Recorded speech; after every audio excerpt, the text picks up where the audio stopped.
I can't believe we have to make this commercial. It's ridiculous. You'll think it's ridiculous too.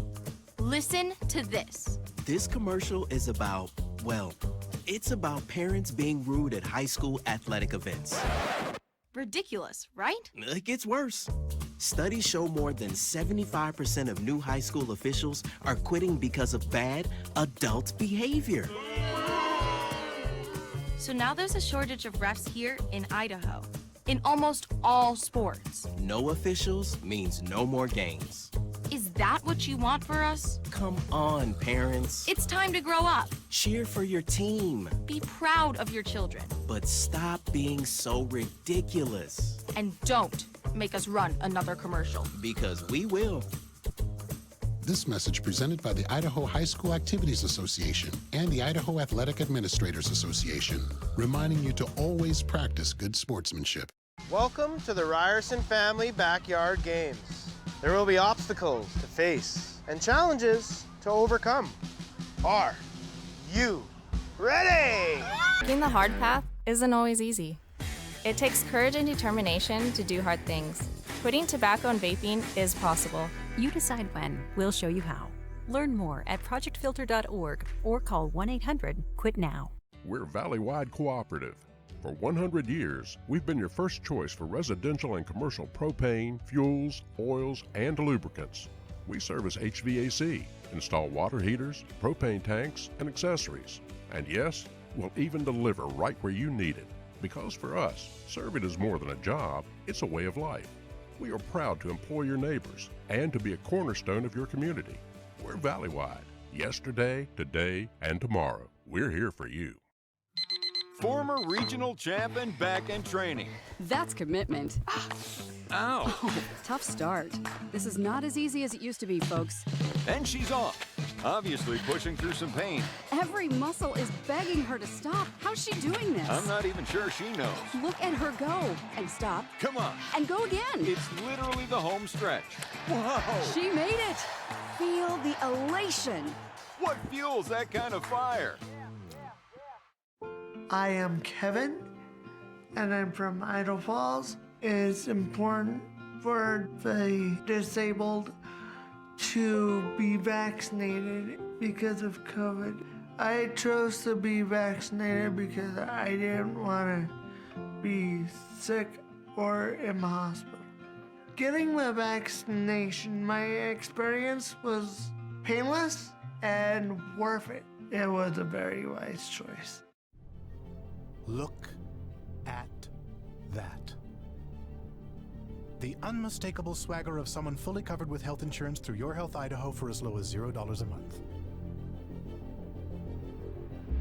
If you're as speechless as I am right now, say nothing. Health yeah! Enroll by December 15th and you could qualify for quality health insurance starting at $0 a month.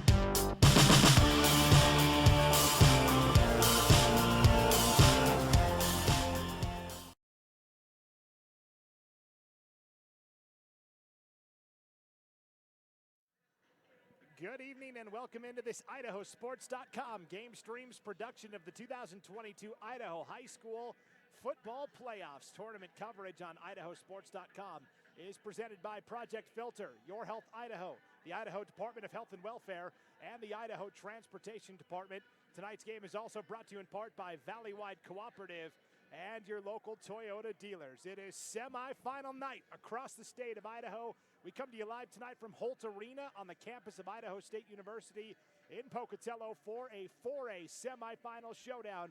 It is the number 3 seeded Sandpoint Bulldogs at 6-3 overall up against the 2-time defending 4A state champs and this year's number 2 seed the Skyline Grizzlies. They are 8-3. Hi, everybody inside the broadcast booth. Brandon Maney alongside Lauren Jensen. All right, here we go, Lauren. Skyline, the two-time defending champs. Until somebody actually knocks them off, everything still runs through them. And if you're the Sandpoint Bulldogs, you're thinking, you know, this is the third year in a row we've had to play these guys. They don't want to get knocked off a third time in a row. They've got to run through the two-time defending champs to try to do that. And, yeah, Skyline, a different look this year. You know, just a different team than what we've seen a little bit in the past, but they found the way to get back here, and they've got to beat the Bulldogs once again to try to get back for that next state championship, that third one. Looking for the three-peat for sure is Skyline. And meanwhile, Sandpoint, this is the team that famously lost to Skyline in the championship game a year ago. So Sandpoint's looking for revenge tonight, and this is a Sandpoint team that actually brought back a lot of their players from a season ago. Guys like Parker Pettit and Max Frank. And so for Sandpoint, they're a little more maybe battle-tested, and they really, really want to win this game after losing to Skyline in the championship up north a year ago. Yeah, and they've got the pieces to do it this year. A great defense along with, you know, that offense through Max Pettit and Parker, or Max Frank, excuse me, and Parker Pettit. And so they've got the pieces to do it. Now it's the time to prove it. You want stars? We've got him. Kenyon Sadiq, the four-star wide receiver. He's going to play tight end for the Oregon Ducks. Sandpoint's got a litany of talented defenders as well. The linebacking trio of Levi Ballison, Owen Wimmer, and Wes Benefield. Sounds like a law firm, right? Ballison, Benefield, and Wimmer, associates at law. They are, in my opinion, pound for pound, the best linebacking trio, not just in 4A football, but the entire state as well. So really, it's going to be Sandpoint's defense against Skyline's offense. I had a chance to talk to Sandpoint head coach Ryan Knowles before the game tonight. He said the number one key for Sandpoint was stop their stars, and there's a lot of them for Skyline. Yeah, I mean, you mentioned Kenyon Sadiq, but then you're talking about Abron Silverio as well coming out of the backfield. You know, Hackey can beat you on the ground too, and he needs to run. And so, yeah, there's a few guys back there that you've got to watch for. And if they can't, you know, Caden Taggart's another one. If you can't control those guys, you're going to have a hard time shutting this offense down. A classic offense versus defense battle. We'll bring you the starting lineups and the opening kickoff on the other side of this break. You're listening to the 4A semifinals on IdahoSports.com. At all our local Teton dealerships, we're committed to our no problem philosophy.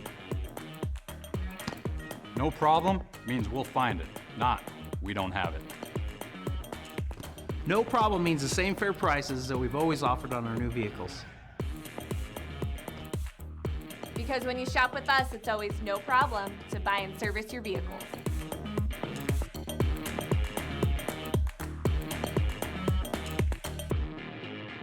Your Valley-wide country store. For 100 years, we've been your #1 choice for food, fuel, farm supplies, and just about everything else you could need to get you through your day. We know you work until the job is done, and so do we. For gas on the go, or a little extra to help you get down the road, you can count on us. We are proud to employ your neighbors and to be a cornerstone of your community. We're Valley-wide. Yesterday, today, and tomorrow. We're here for you. It's time to elevate your finances. Introducing Ascend Checking, the new free checking account from P1FCU that pays you dividends. Earn 1.45% APY on balances up to $15,000. Plus, get online and mobile banking and mobile deposit with no minimum balance requirements. Level up your finances with Ascend Checking. To open your account, visit p1fcu.org/ascend. P1FCU, a Pacific Northwest original since 1938.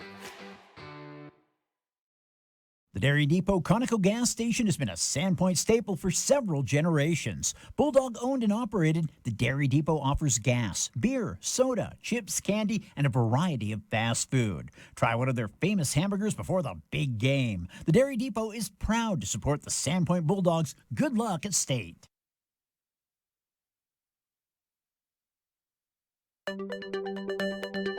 Blackfoot Communications is and always has been deeply committed to the communities we serve. We strive every day to provide exceptional customer experiences and a vision to bring fiber-based services to every home and business in our service territory.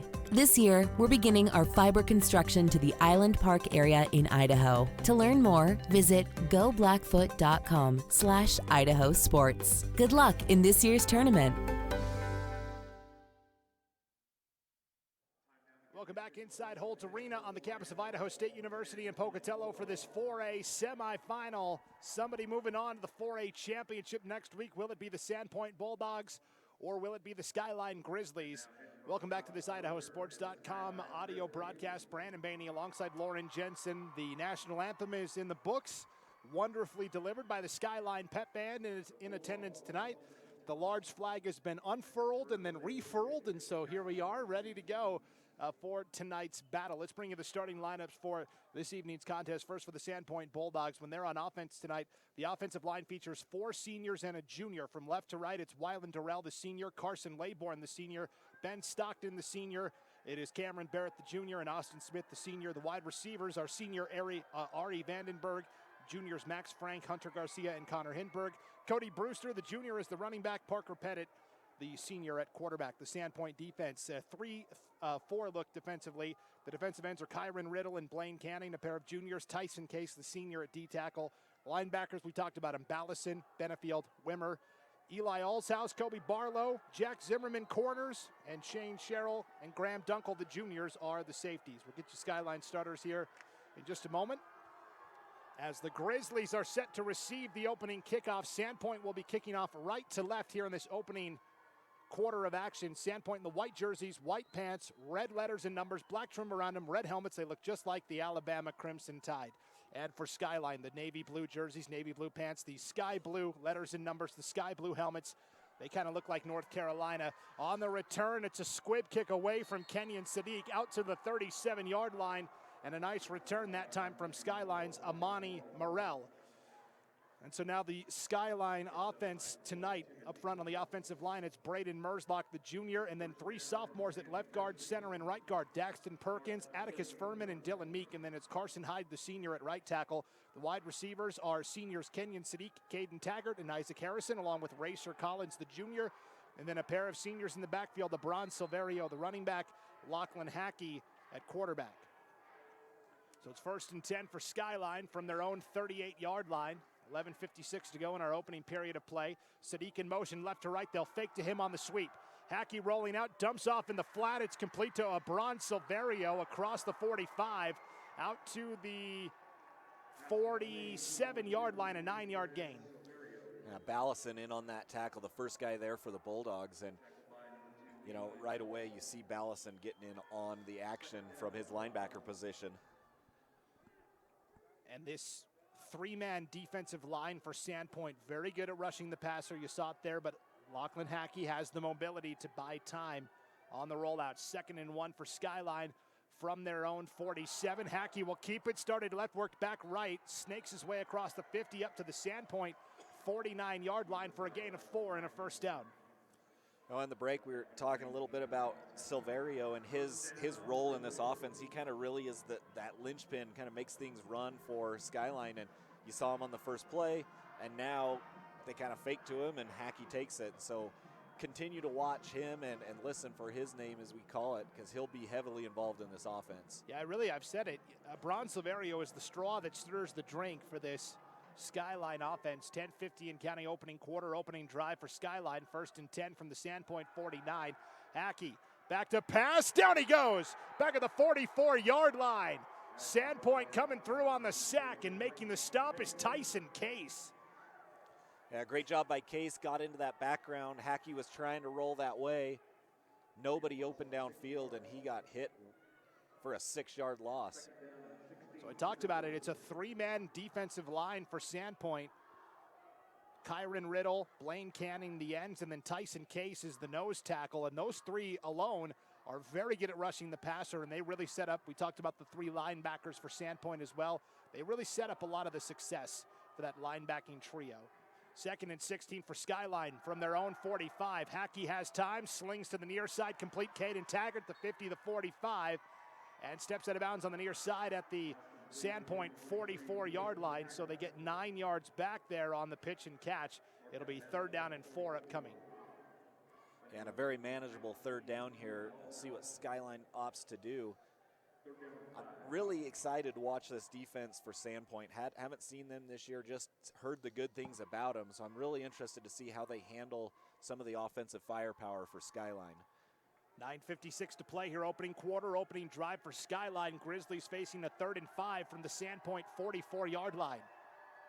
Hackey out of a shotgun formation, gives to Taggart on the sweep to the short side of the field, the right side. I think the extra effort got him enough for the first down. He was slammed out of bounds by Shane Sherrill of Sandpoint. They needed 5, and it looks like Taggart got 6. Yeah, good blocking on the outside. They got to him, but the speed of Taggart, you know, and that extra effort, that dive at the end got him beyond the sticks. So it's a fresh set of downs for Skyline, 1st and 10 from the Sandpoint 38-yard line.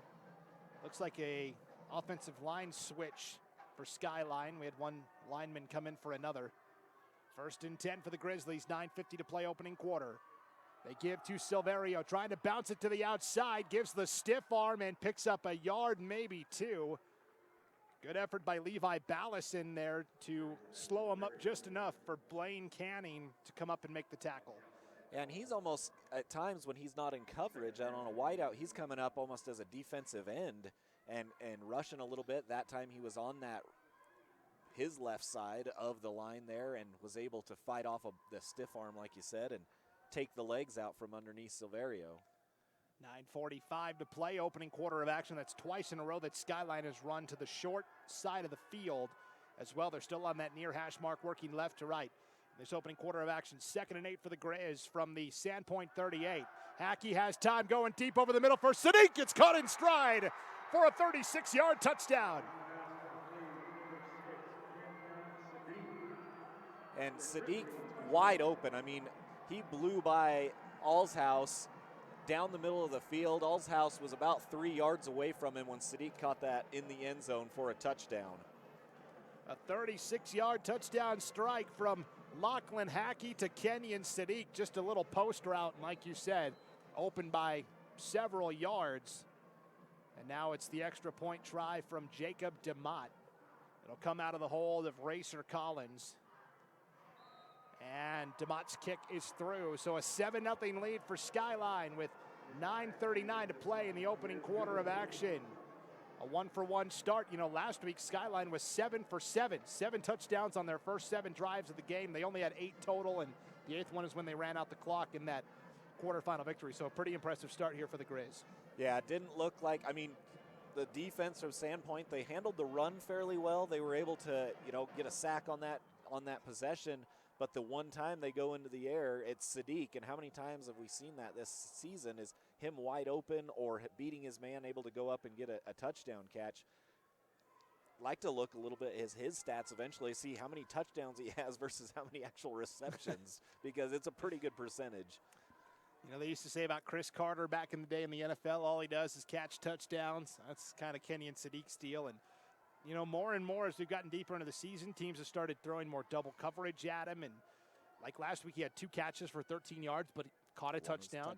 He's a big physical receiver, especially down in the red zone. And Skyline started giving him the ball more on the run, saying, all right, if you're going to shut him down in the passing game, we'll still find ways to get him the ball. So yeah, there's a reason he's committed to go to Oregon. He's an athlete. And so, yeah, get him the football. And Sandpoint now has to figure out a way to keep it out of his hands.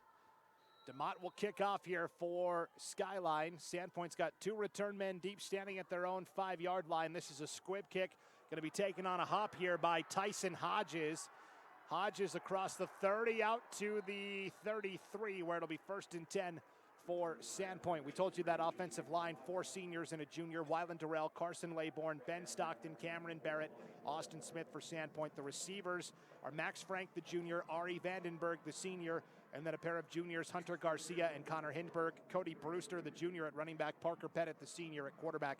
The Skyline defense up front, the defensive ends are sophomore Kason Smith and senior Travis Southwick. The tackles are seniors Eric Blomquist and Mark Wilson. The linebackers are senior Jorge Cortez and the Morgan brothers, Riker, the junior, Kohler, the senior. And we'll get to the DB players in just a moment. 1st and 10 for Sandpoint. A handoff to Max Frank off the right side. A little 5-on-5 crime as Ian Galbraith Number 5 for Skyline brings down Max Frank, number 5 for Sandpoint. And that'll be a gain of just a yard on the carry for Max Frank. The secondary, anchored by Ian Galbraith for Skyline, also features junior Kobe Klein, junior Cruz Searle, and senior Carson Chastain. That's the Skyline defense. 2nd and 9 for Sandpoint. From their own 34, low snap. Pettit on the rollout, throws, has a man open. That is caught to the 45 and up to the 47-yard line. Nice delivery that time to Hunter Garcia for a first down. Yeah, and again, Galbraith, one of the guys out there on the tackle along with Morgan, Kohler Morgan. But, yeah, great-looking pass out to the flat on the outside. More than enough for the first down. And Sandpoint's offense moving down the field. Parker Pettit is a great dual-threat quarterback for Sandpoint. Doesn't get nearly the acclaim he should because Sandpoint's so far up north, out of sight, out of mind. Dump off in the flat, this time is complete to the near side of the field. Reception made by Cody Brewster, the running back, but Brewster runs out of room and loses a yard on the reception. Yeah, number 13 for Skyline, that was Kohler Morgan again out there. He didn't get the tackle, but he's the guy who kind of blew the play up, and then his teammates came in and finished him off. Yeah, Kohler and Riker, the Morgan brothers, 2 of the 3 linebackers for Skyline. It'll be 2nd and 11 for the Bulldogs now from their own 47, working right to left in our opening quarter. Inside handoff to Max Frank, and Frank will get to the 50 for a gain of 3. It'll be 3rd and long upcoming here for Sandpoint. Yeah, not much room to run right up the middle that time. Looked like Sandpoint just trying to get something, a few more yards back. But it's still 3rd and long now. So Sandpoint will run a shotgun offense. They'll also run the wing T. It all depends on what the defense shows them. This time we see they started in the wing T, saw the look from the defense. Now they shift to a 4-wide look. 3 receivers to the right side, single receiver to the left is Max Frank. On 3rd and 8 with 7.5 to play. First quarter of action, a 7-0 lead for Skyline. Back to pass is Pettit, feeling the heat, stands tall, delivers downfield, looking for his man. And it's an incomplete pass. Galbraith on the coverage downfield on Hunter Garcia. Sandpoint wanted the flag. Galbraith says that was clean all day.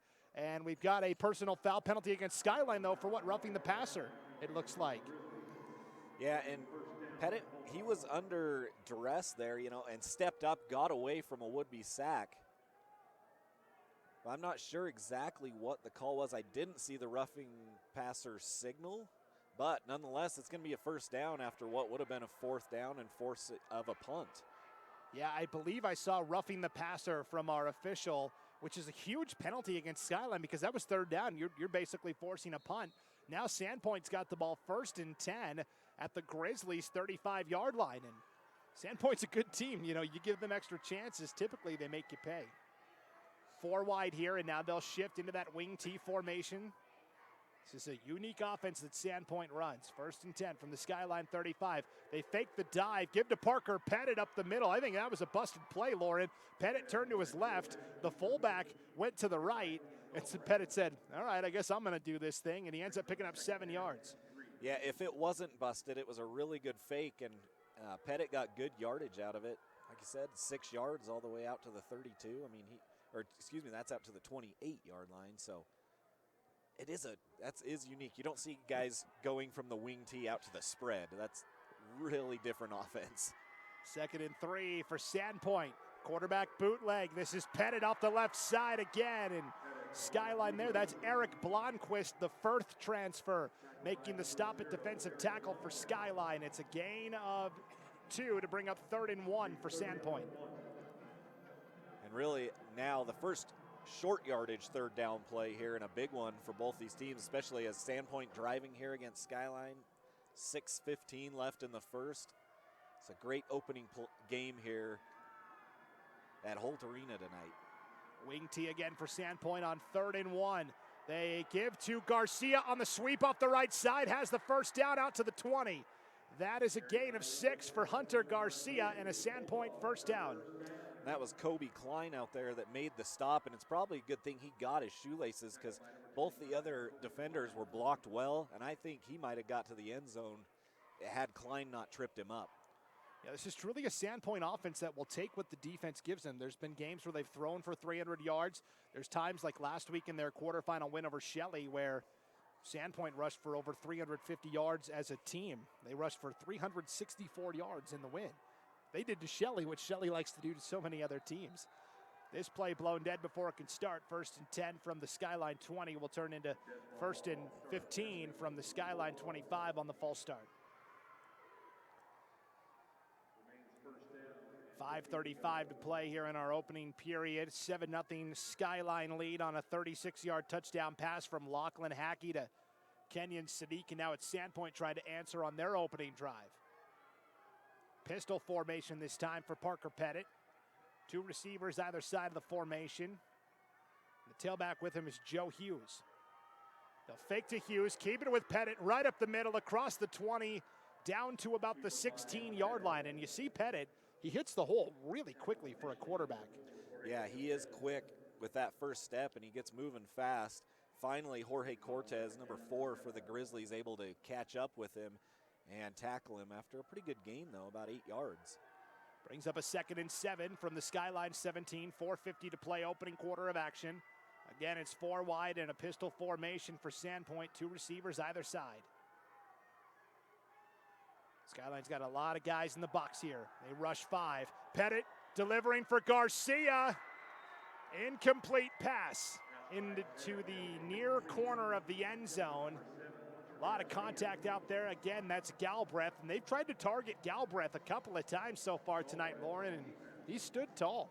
Well, that time, I think Galbraith may have got a break there. I really felt like he had an arm draped all over him well before the football got there.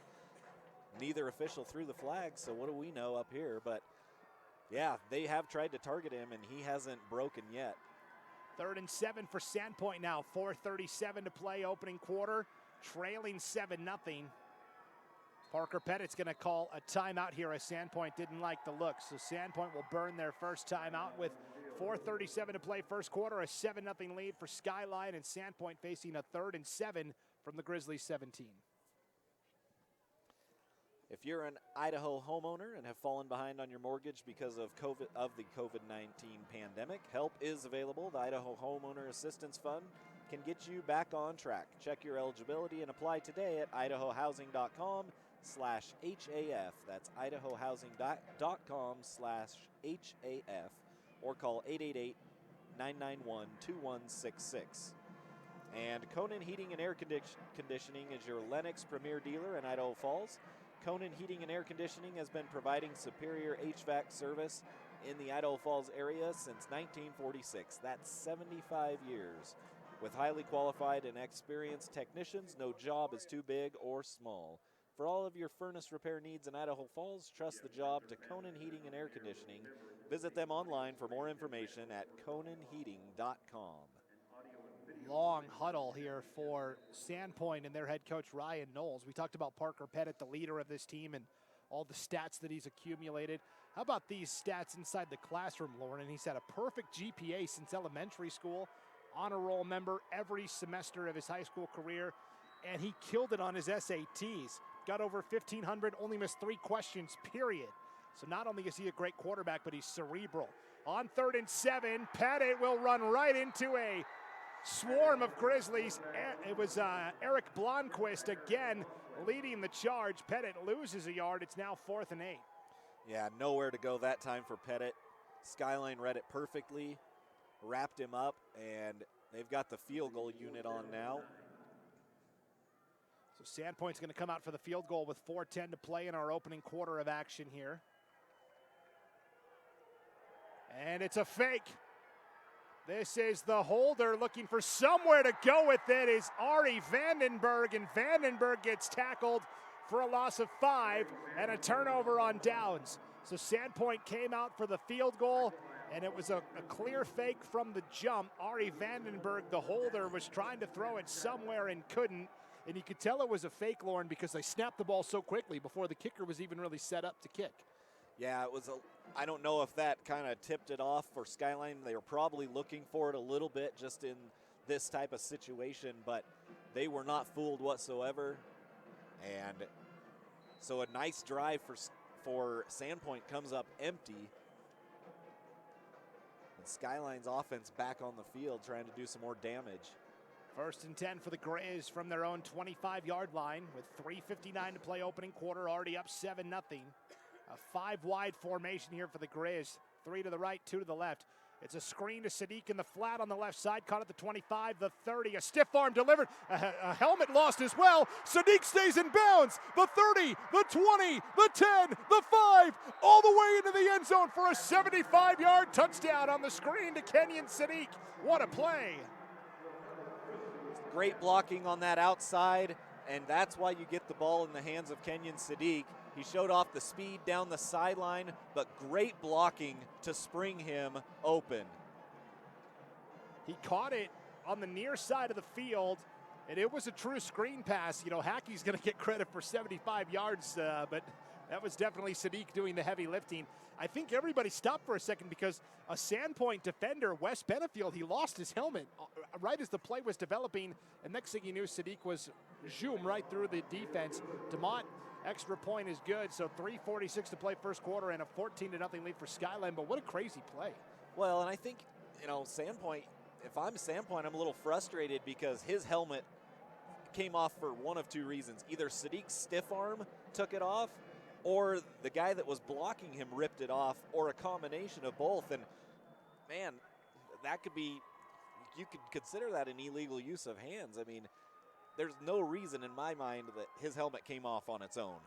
Yeah, and again, it was, you know, on a screen pass. There was a lot of players all right around where Sadiq was, but that's the first thing I noticed was Sadiq made the catch, the stiff arm, and then a helmet like flew like out of the air off of Wes Benefield. And next thing I knew, yard line. I mean, Sandpoint on the year only allowed 19.9 points per game, so right at 20. And Skyline was at 22, so they're both pretty similar defensively.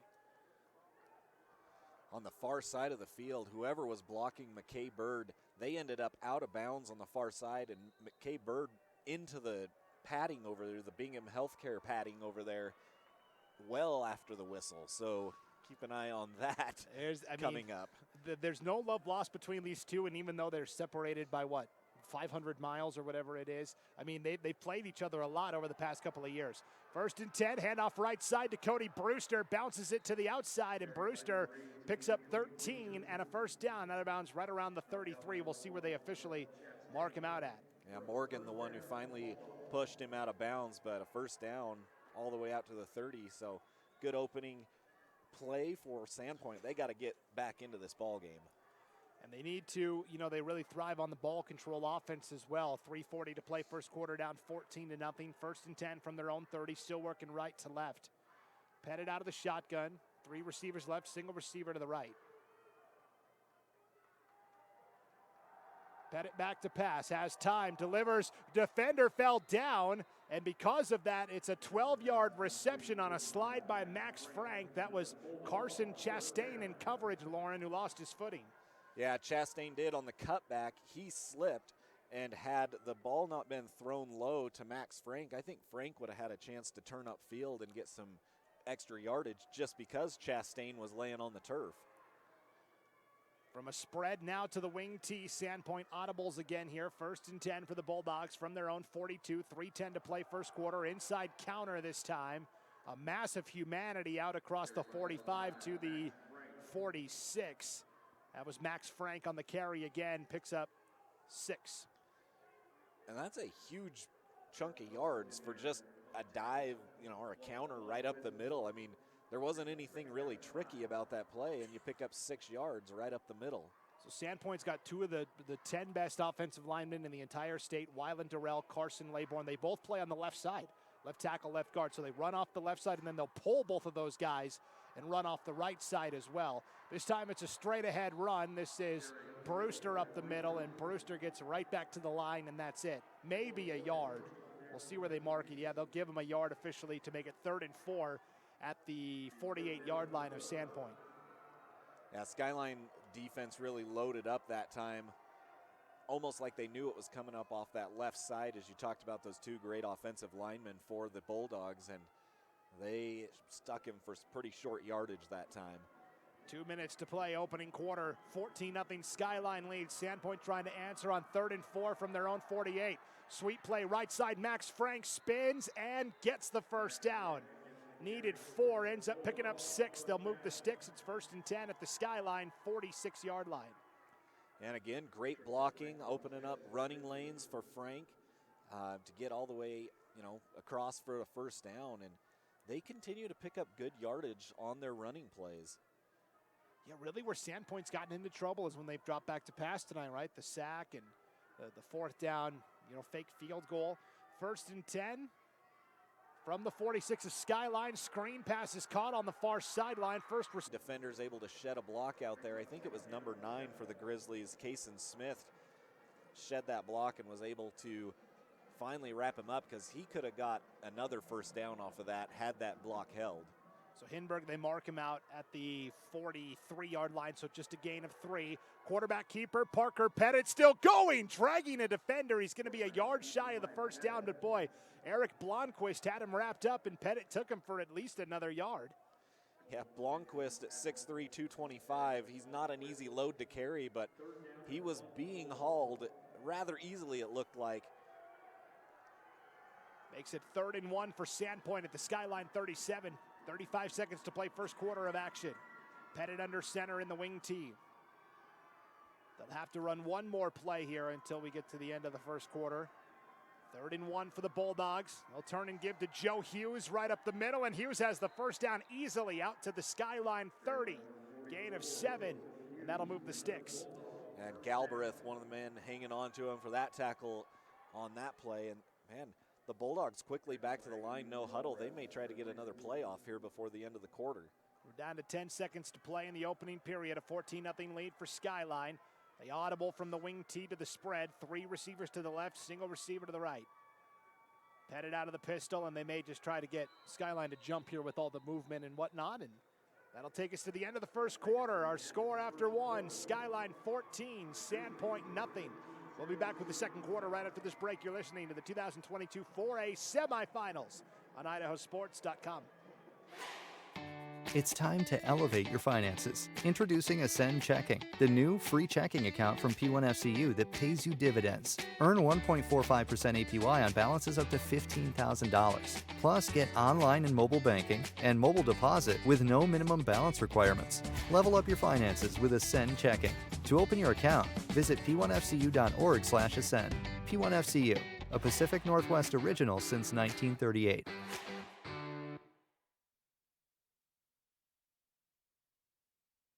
The Dairy Depot Conoco gas station has been a Sandpoint staple for several generations. Bulldog owned and operated, the Dairy Depot offers gas, beer, soda, chips, candy, and a variety of fast food. Try one of their famous hamburgers before the big game. The Dairy Depot is proud to support the Sandpoint Bulldogs. Good luck at state. Welcome back to Holt Arena on the campus of Idaho State University in Pocatello. Brandon Baney alongside Lauren Jensen for this 4A semifinal battle on IdahoSports.com as we get ready to start the second quarter of action. A 14-0 lead for Skyline on a pair of touchdown passes from Lachlan Hackey to Kenyon Sadiq. The first one went 36 yards. The second one 75 on a screen. It's now Sandpoint trying to answer as we flip the field. Sandpoint working left to right here in our second quarter of action. It'll be 1st and 10 for the Bulldogs at the 30-yard line of Skyline. Parker Pettit under center here in the wing T formation. Will fake to Brewster and will keep it up the middle for a gain of 5. I mean, they're just riding it 5-6 yards a pop.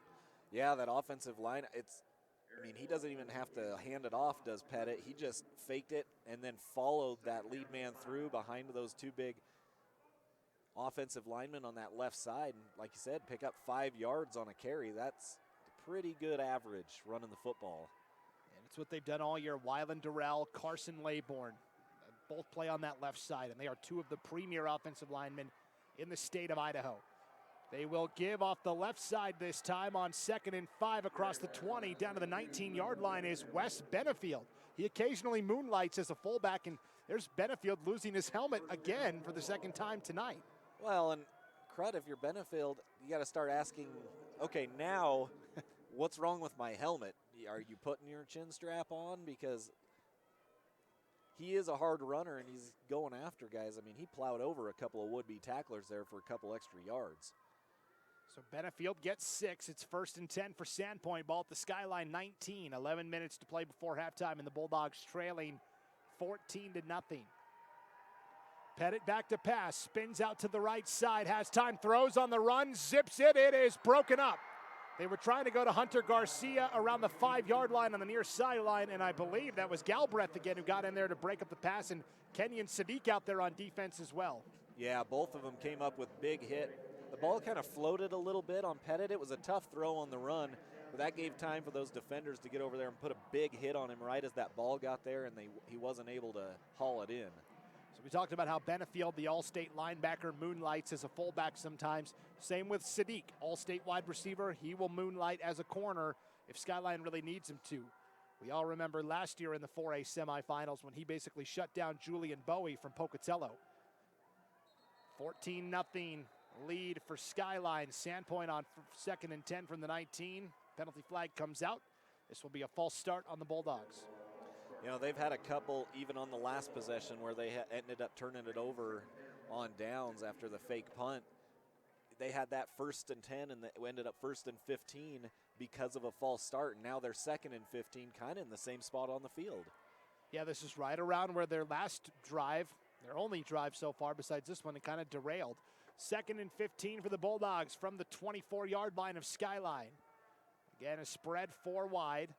Pettit out of the pistol. Joe Hughes is the running back in there with him. 10:46 to play before halftime. A 14-0 lead for Skyline. Sandpoint trying to change that. Back to pass is Pettit. Has time, delivers, has a man open. Caught inside the 10. Pushed out of bounds around the 7. That's Ari Vandenberg with his first reception of the night. So Vandenberg makes the grab all the way down to the 8-yard line where it'll be 1st and goal. That is a gain of 16. That was a great route right beyond the sticks. A great throw from Pettit, put it on the money. And you know, like you said, now it's 1st and goal, their best scoring opportunity now. So Parker Pettit has completed 5 passes tonight to 5 different receivers. 1st and goal for Sandpoint from the 8. And this play whistled dead before it can start. Another penalty flag out. This will be a false start on the Bulldogs. And again, you know, you get in 1st and goal, and now you're back to 1st and goal, but it's from 5 yards back further. Just these false start penalties, they got to get that figured out. So 1st and goal now from the 13-yard line for Sandpoint. 10:39 to play before halftime. A 14-0 lead for Skyline. The Bulldogs had to make the long trip down here. I asked one of their coaches, I said, you know, how bad was it having to travel all the way down here? He said, well, we already did it once this year. They came to Rexburg for the Rocky Mountain Rumble, I think for that exact reason, because they knew they were probably going to have to travel back to Southeast Idaho at some point. Max Frank galloping left side. Did he cross the plane? He did. Into the end zone for a 13-yard touchdown for Sandpoint. Max Frank off the left side.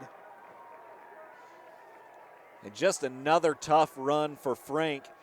He got into the secondary, leapt one defender, and then just plowed through a couple more, keeping the legs churning, got across the plane for a touchdown, and that's a play that and a drive that Sandpoint really needed.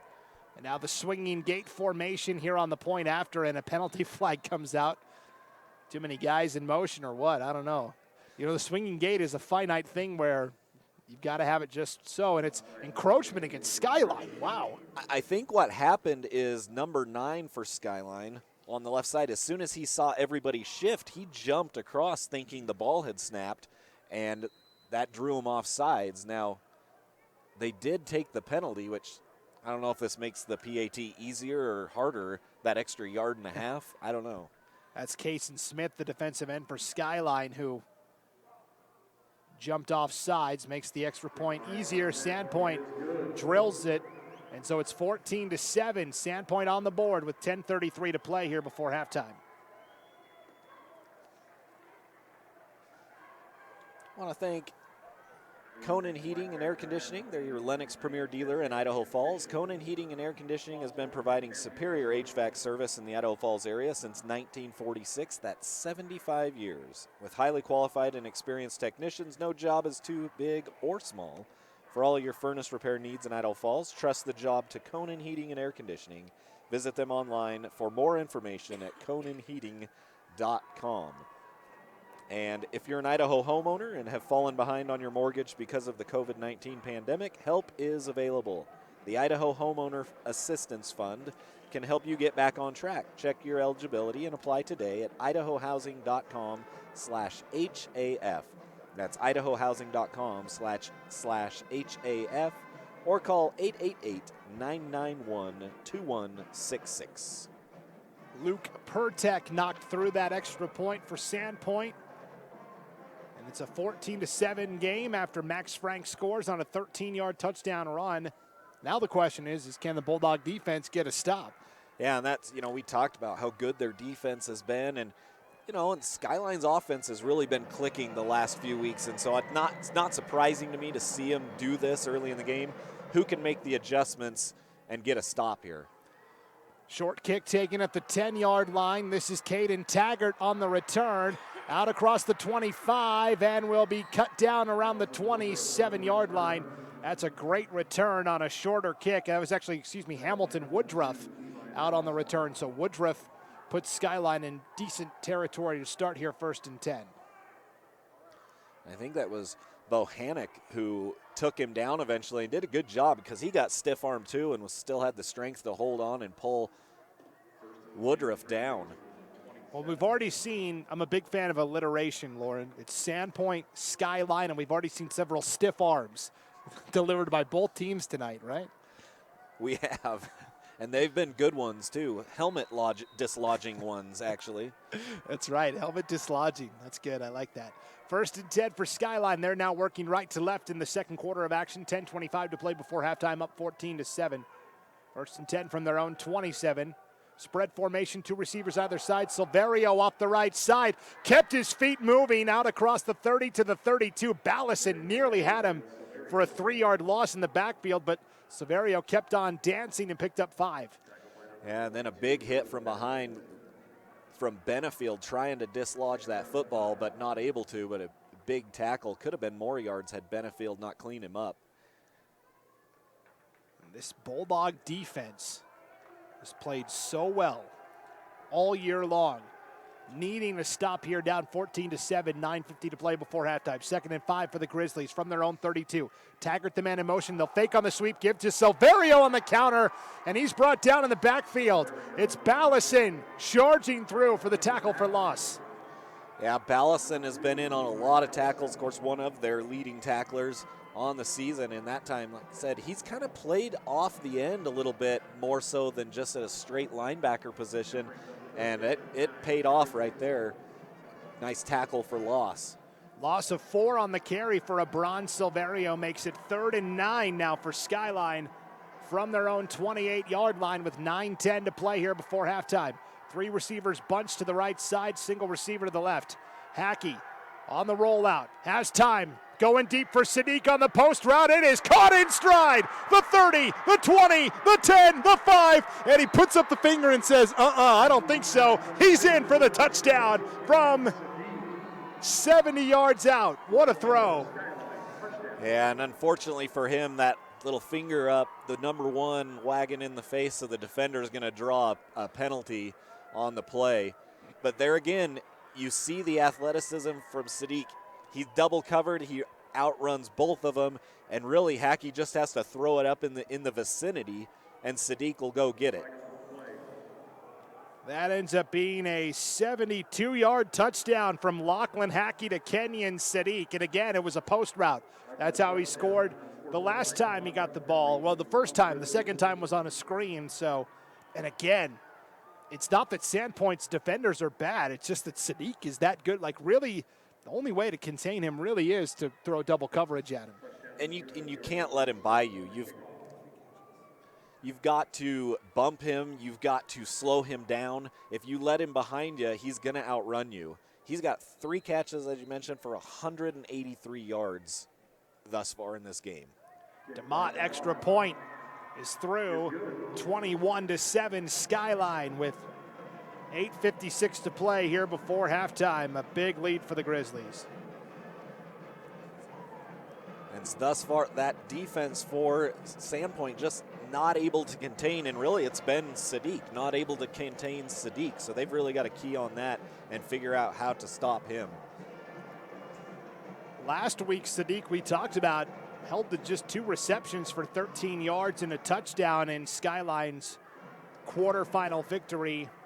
But you shut down Sadiq, and then that opens up Caden Taggart. So Taggart really carried the load for Skyline last week. I mean, if you look at the stats on the season, in terms of touchdowns, Sadiq's got 11. Silverio's got 10 on the ground. Taggart's got 7 through the air and 2 on the ground. So that's 11, 10, 9, pretty even across the board for all 3 of those playmakers. There's no easy way to defend this Skyline offense, but for Sandpoint, giving up too many long balls, to use a baseball terminology, too many home runs right now for Skyline. Yeah, and that one was a deep throw, but like you said, the first one was just a screen that basically Sadiq took and broke a couple tackles for 75 yards down the field, and so it's just been Sadiq. They've got to find a way to keep the ball out of his hands, and when he does get it, it can't be behind you. So Skyline will be kicking off from their own 25 following the excessive celebration penalty on Kenyon Sadiq doing the Dikembe Mutombo finger wag, as he took that last touchdown in. DeMont with the kickoff, still gets it to the 15-yard line. We'll see if Sandpoint can take advantage on the return. This is Joe Bohannick, and Bohannick is brought down at the 33-yard line. Nicely done. It looked like the first guy down there for Skyline may have been Landon Taft, the junior, but boy, Sandpoint can only get it out to the 33-yard line. Yeah, Braun Silverio was another guy that was right there, number 2 down there on the coverage, and he was able to hold him up. You know, still good starting position here at the 35, but you didn't gain a whole lot. Really, you only gained the 15 yards from the penalty. Really and truly. So, yeah, they do get it out to the 35 officially, where it'll be 1st and 10 for Sandpoint. Working left to right, 8:49 to play before halftime, trailing 21-7. They'll give off the left side to Max Frank across the 40 and up to the 44-yard line. That's a pickup of 9 on first down for Max Frank. And Frank's been just able to continue to pick up big yardage, and it hasn't really mattered now so much whether he's running left or right. The left side, maybe gets 8 yards, and the right side he's getting 5, but still a lot of lanes to run in for Frank. 2nd and 2 for the Bulldogs from their own 43, 8:15 to play before halftime. Sandpoint down 21-7. Hughes, the tailback, on the right hip of Parker Pettit. Will fake to Hughes. It'll be Pettit off the right side. Blomqvist steer wrestles him to the ground for a loss of a yard. Yeah, and Pettit might have been better off to let go of that one and give it up, but he didn't. He kept it, and he paid the price. Like you said, Blomqvist just spun him around, and he hit the turf pretty hard. Blomqvist, formerly the Firth Cougar, and he and his older brother, Athen Blomqvist, were really a 1-2 menace to 2A opponents. I'm sure all the 2A teams are glad to see that Eric Blomqvist went to Skyline instead. 3rd and 3 for Sandpoint off the left side, stumbling and bumbling. And we'll see where they spot this at. It's going to be, right now, it looks like maybe a couple inches short of the first down. On the carry that time was Wes Benefield, and he just kind of lost his footing off the left side. Yeah, I don't know if he ended up tripping on a blocker or if it was a defender that had fallen, but it looked like he was going to get it no problem, and then he stumbled and fell short. 4th and inches for Sandpoint. They've got to get to the 45 for the first down. They give to Benefield again off the left side, and he'll get it. Tackle made that time by Galbraith for Skyline, but Benefield is able to pick up 3 yards and get the first down. Yeah, Benefield a little bigger than Galbraith. Galbraith at 155. On the other side of things, Benefield, just 210, so 60-pound difference, and Benefield the beneficiary on that. 1st and 10 for the Bulldogs from their own 47. Screen pass complete to Max Frank across the 50 and cut down at the Skyline 49-yard line. Nice pitch and catch and a gain of 4. And you mentioned the poundage there for Wes Benefield, and everybody knows that in Sandpoint, the winter sport where they really excel is wrestling. A lot of these football guys also wrestle for the Bulldogs, and Sandpoint always a perennial power out of the north. Some big hits being put in this game, defensively there, a big hit on that reception. And Skyline laying some of those big hits, and the offensive line for the Bulldogs able to as well.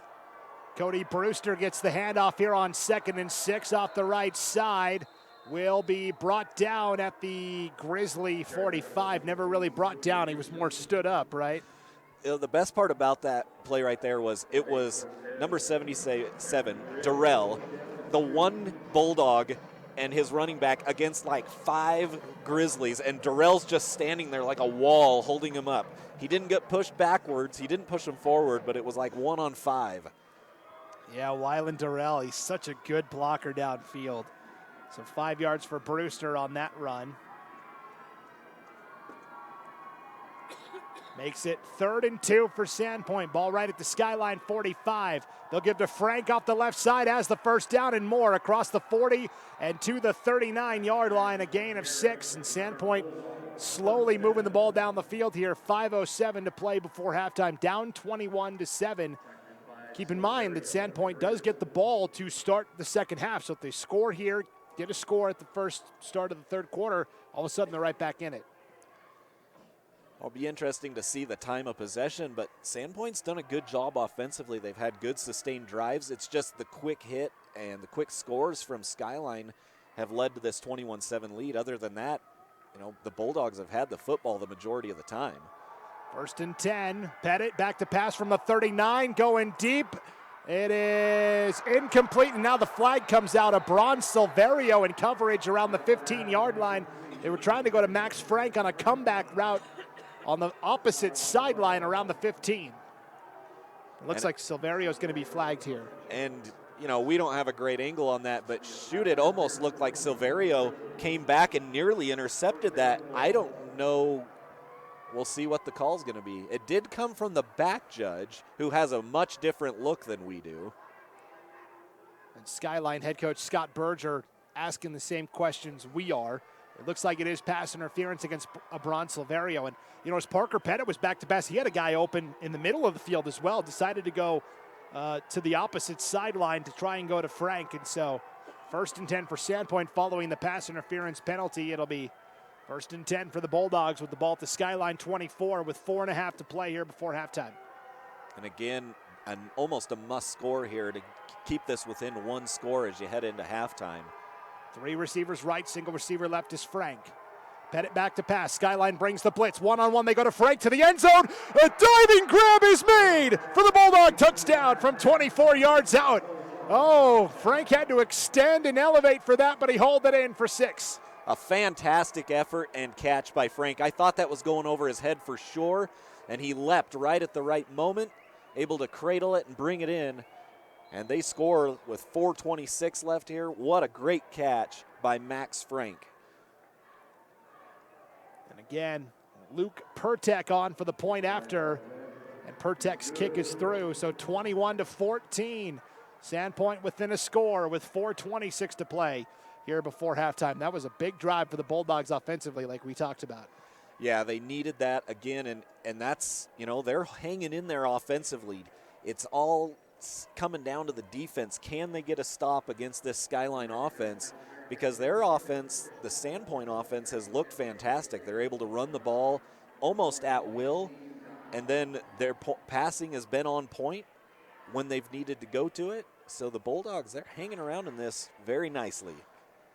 And again, the question comes back to now, can they get a stop defensively? This is a Bulldog team that saw a lot of high-powered offenses this year. They've shown the ability to get into shootouts. They beat Homedale, which is playing in a 3A semifinal tomorrow against Weiser. They beat Homedale 28-21. They lost to Coeur d'Alene 27-15 early in the season, and then the game everybody talks about up north is their battle with Lewiston, where they lost 40-38. So Sandpoint, they're comfortable in a shootout. They're comfortable in a low-scoring game. It looks like we're headed towards a shootout tonight here with 4:26 to play before halftime. And I'm okay with that. Yeah. I'd rather have a high-scoring close game than a low-scoring close game any night of the week. We had a low-scoring affair last night in the first semifinal game. The only game last night is Oakley defeated Cary 26-18. Really low-scoring for an 8-man game. Kickoff to Woodruff from his own 5, breaks outside to the 20, gets a block out to the 22. Might be an illegal block against Skyline. And now all sorts of action on the Skyline sideline. Another penalty flag comes in. A lot of extracurricular activity out of bounds. A penalty flag was thrown and caught by Levi Ballison of Sandpoint at the 30-yard line. So we're going to have a penalty on an illegal block for Skyline. And I believe for Sandpoint, Jack Zimmerman was a little too aggressive in blocking or trying to, make the tackle on the Skyline sideline. It was a good catch by Ballison, though. It was. And then he was trying to give it back to the official, but I think his head coach came out and said, hey, next time just let that thing fall. Right. Because the official doesn't want to pick it up. He needs to throw it where the penalty occurred, so we know where the yardage gets marked off. So it was an illegal block in the back and then a personal foul against the Bulldogs. And do those two offset? Is that one of those fun things? I don't. Or is that? I think Skyline gets 5 yards on that. I'm no mathematician here, but they're going to march it back first for Skyline. And I guess the block in the back is from a spot of the foul penalty. Correct. And then 15 yards tacked on. So it's almost negligible, right? Yeah, maybe a yard either way, maybe. Yeah. Our official had to run all the way back to the 10, though, and then up to the 25, getting his calisthenics in. Checked his Fitbit. I saw him check that and make sure he's getting his steps in tonight. Right. So after all of that, but you talked about it, Lauren. You saw this way back in the first quarter.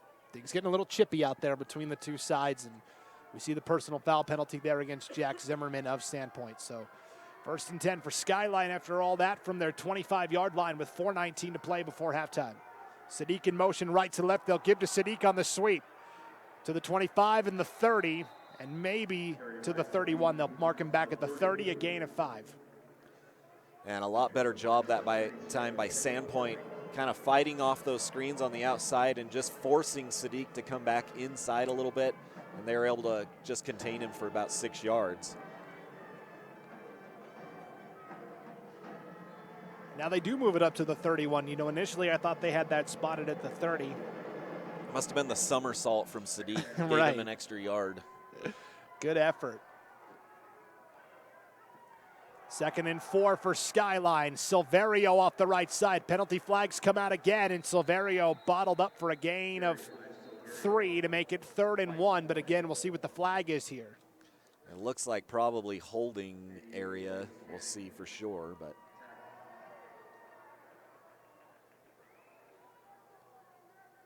no indication yet. With 3:33 to play here before halftime. Ooh. Face mask against Skyline. You don't see that often. Telling you, earlier when I mentioned it, when that helmet came off, you can have that pretty regularly, especially when you see that kind of stuff happen. And maybe that's something the officials keyed in on. I don't know. Yeah, it's something maybe they're keeping an eye out for, as Benefield has lost his helmet twice tonight. Once on defense and once on offense. Luckily, his head has not gone with it. That's much worse. Halloween is over. The Headless Horseman's been put away for the season. Okay.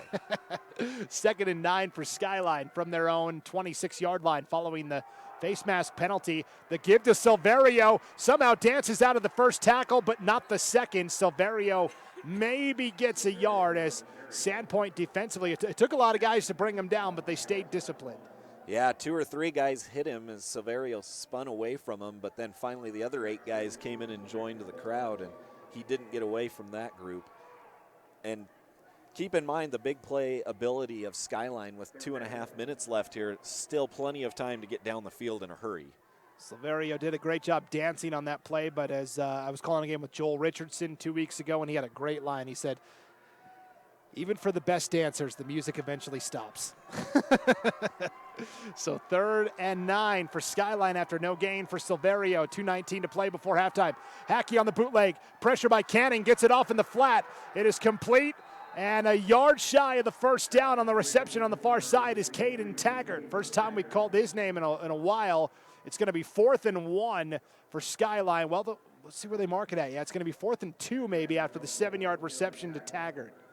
Yeah, the official right there on it as they were running at him towards the sticks. And so you're right, 2 yards shy. And a good job again. The blockers out there did a great job for Skyline, but Sandpoint able to fight it off and at least make it difficult for him to get to that first down yardage. Yeah, Blaine Canning was the defensive end applying the pressure for Sandpoint. Hackey did a nice job of not panicking and dumping it off. You know, Hackey is 6 for 6 tonight, Lauren. He's only thrown 6 passes. 3 of them have gone for touchdowns. It's that big playability that we talk about. And Skyline letting the clock roll here. And finally, Coach Berger will take the timeout with 1:20 to play here before halftime. And Skyline up 21-14 on a 4th and 2 from their own 33 upcoming. I assume they're going to punt here, but you never know.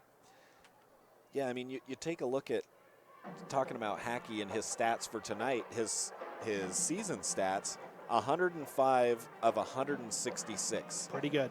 That's pretty dang good for 1,645 yards and 23 touchdowns, only 4 picks. So his QBR is doing all right. And that was last year as a junior, his first year as a starter. He was capable of delivering those big plays, but you sometimes saw the inefficiency where he would miss on some throws or throw interceptions. And the growth that he's made from junior year to senior year, first year to second year as a starter, big reason why Skyline's right back here in the semifinals. You know, the Grizzlies returned all the skill guys and they lost all the linemen, and especially on the defensive and offensive lines. So for Hackey, his continued development has been really impressive to watch. Yeah, I think that's made a big difference in this team this year because, you know, obviously you've got Kenyon Sadiq out there who can do great things, but you got to get him the football. And Hackey has grown into that quarterback where he can deliver it where he needs to get it to his playmakers. Minute 20 to go before halftime. Skyline lining up to punt from their own 33-yard line. The caveat is that Kenyon Sadiq is the punter for Skyline, so you always have to be aware of that. I think this is going to be a straightforward punt. And I was watching Sadiq warming up tonight, and he was booming him. He's got a pretty good leg. Sadiq drills this one. It will be fielded and muffed at the 25-yard line and recovered by Hamilton Woodruff for Skyline. Oh, Joe Bohannick muffed the punt at his own 25-yard line. And with the recovery is Hamilton Woodruff. The first big mistake of the ball game goes against the Bulldogs, and now you're really asking that defense to step up big here to try to keep this lead where it's at. 1:13 to play before halftime. A monumental mistake for Sandpoint on special teams. Gives Skyline a 1st and 10 at the Bulldogs 25 and 2 timeouts to work with. Kind of a gift for the Grizzlies here as they got a great stop defensively to the Bulldogs, and now really the first stop defensively, and then you give it right back to them on a mistake. Well, it is, 'tis the season, right? Gift giving and all that good stuff. 1st and 10 for Skyline from the 25 of Sandpoint. Hackey on the run, throws it out of bounds on the far side. Intended receiver was Isaac Harrison. Brings up 2nd and 10. First incomplete pass thrown tonight by Lachlan Hackey at the 1:07 mark of the second quarter. You know, and good coverage downfield by the Bulldogs that time to force that, because really Hackey had nowhere to go with that football.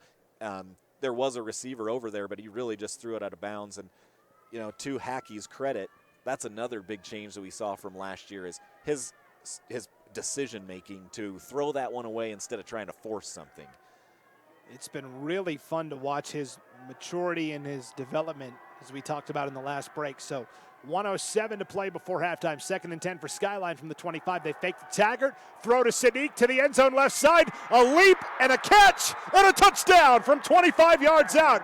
He went over the top of the defender and made the grab. That was Ari Vandenberg in coverage for Sandpoint. Actually, check that. That was Shane Sherrill in coverage for the Bulldogs. And Sadiq just went over the top of him and made the grab, kind of wrapped around him. Yeah, and Shane Sherrill was coming over trying to make a big hit, but Sadiq was up above him, so the hit didn't matter because he'd already caught the ball above him. Sherrill only at 5'7". Sadiq, on the other hand, he's 6'4", so a little bit of advantage there, and it went to Sadiq. Jacob DeMott for the point after with 1 minute on the button to play here before halftime. Try and push that lead out to 28-14, and he does. So following the muffed punt by Sandpoint and Bohannock at his own 25, it's a 25-yard touchdown from Lachlan Hackey to Kenyon Sadiq. And just like that, the Grizz are back up by 2 scores, 28-14 over Sandpoint with 1 minute to go here before halftime. And keep that play in mind, that whole situation, because, you know, the Bulldogs get a stop, their first stop. They've got a little momentum now, and then give it right back to Skyline. They score on the second play.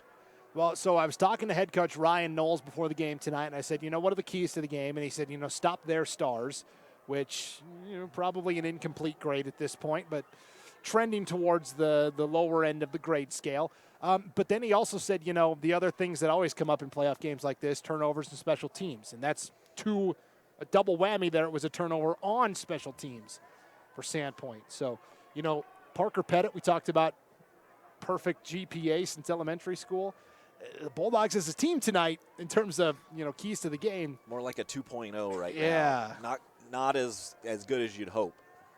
And actually, they were doing really well, and then you have a failing grade, and that really brings you down in that scenario. But still time to kick that GPA back up here. Just over a half left, but they're going to have to really turn some things around. And Sandpoint does still have 2 timeouts to work with here with 1 minute to play before halftime. And again, we talked about they do get the ball to start the second half, so if they could find a way to go 2 for 1, they'd put them right back at 28-28. Touch back into the end zone. Hunter Garcia tried to return it, but he was in the end zone. So 1st and 10 for Sandpoint from their own 20. But again, with a minute to go before halftime, Sandpoint can't run the ball like they want to here. They pretty much have to go to the air. And I don't even know if they'll really try to take a shot. You might stick with your game plan and see if you can break something open on the ground. Maybe a little more conservative with the pass play, not wanting to have another turnover here late in the quarter. Sandpoint starts in that wing T.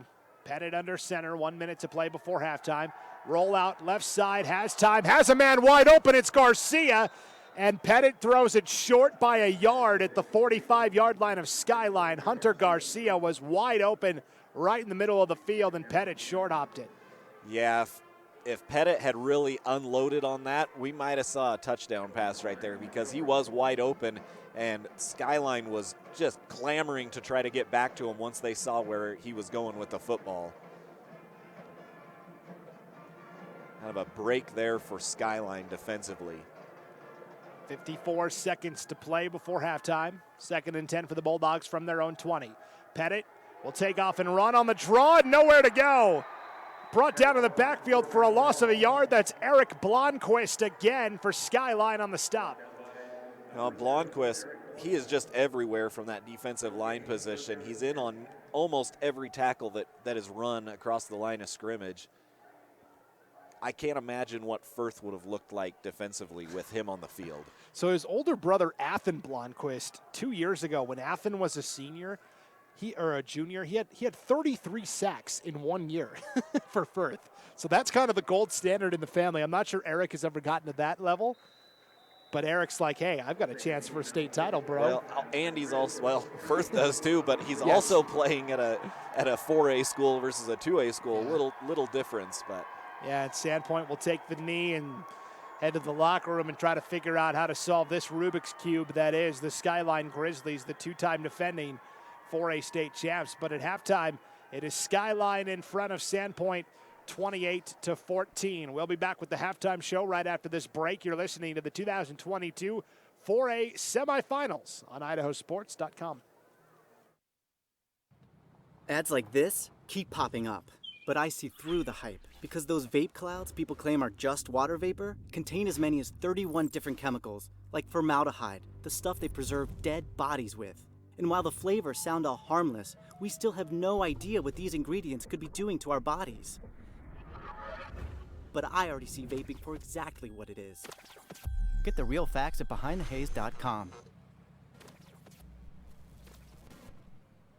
We're a valley-wide country store. For 100 years, we've been your #1 choice for food, fuel, farm supplies, and just about everything else you could need to get you through your day. We know you work until the job is done, and so do we. For gas on the go or a little extra to help you get down the road, you can count on us. We are proud to employ your neighbors and to be a cornerstone of your community. We're Valleywide. Yesterday, today, and tomorrow. We're here for you.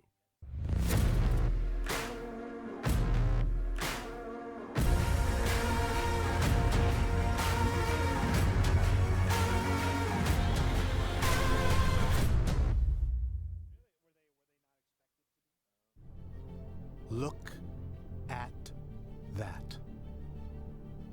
The unmistakable swagger of someone fully covered with health insurance through Your Health Idaho for as low as $0 a month.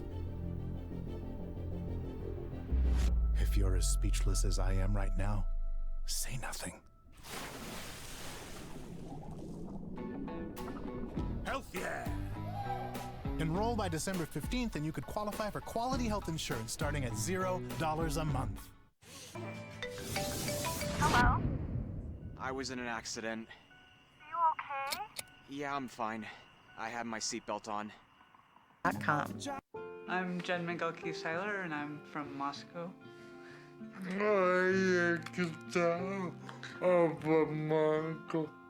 I think it's really important to get vaccinated because it's not just about me and my health, it's about the people around me.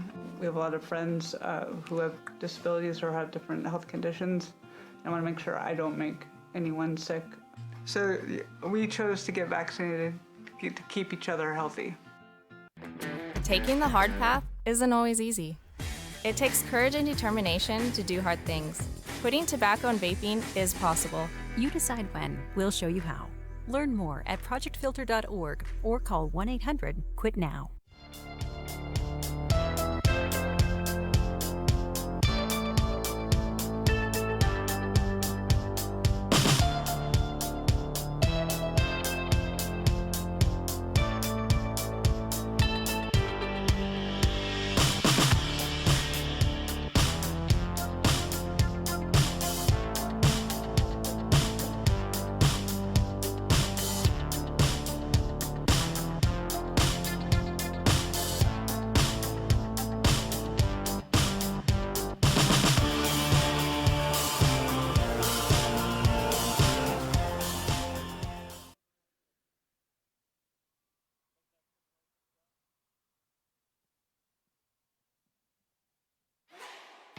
It's time to elevate your finances. Introducing Ascend Checking, the new free checking account from P1FCU that pays you dividends. Earn 1.45% APY on balances up to $15,000. Plus, get online and mobile banking and mobile deposit with no minimum balance requirements. Level up your finances with Ascend Checking.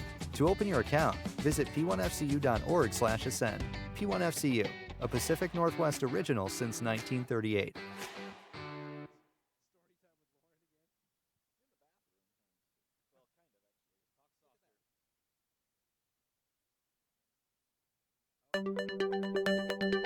Blackfoot Communications is and always has been deeply committed to the communities we serve. We strive every day to provide exceptional customer experiences and a vision to bring fiber-based services to every home and business in our service territory. This year, we're beginning our fiber construction to the Island Park area in Idaho. To learn more, visit goblackfoot.com/IdahoSports. Good luck in this year's tournament.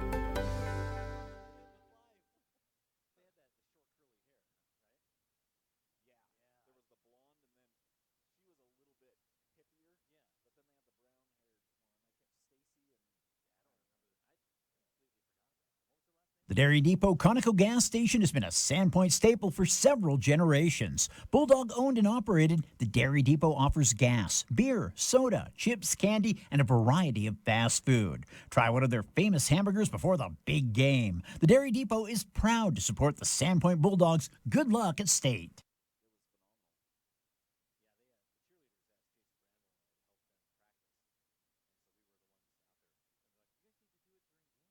At all our local Teton dealerships, we're committed to our no problem philosophy. No problem means we'll find it, not we don't have it. No problem means the same fair prices that we've always offered on our new vehicles. Because when you shop with us, it's always no problem to buy and service your vehicles.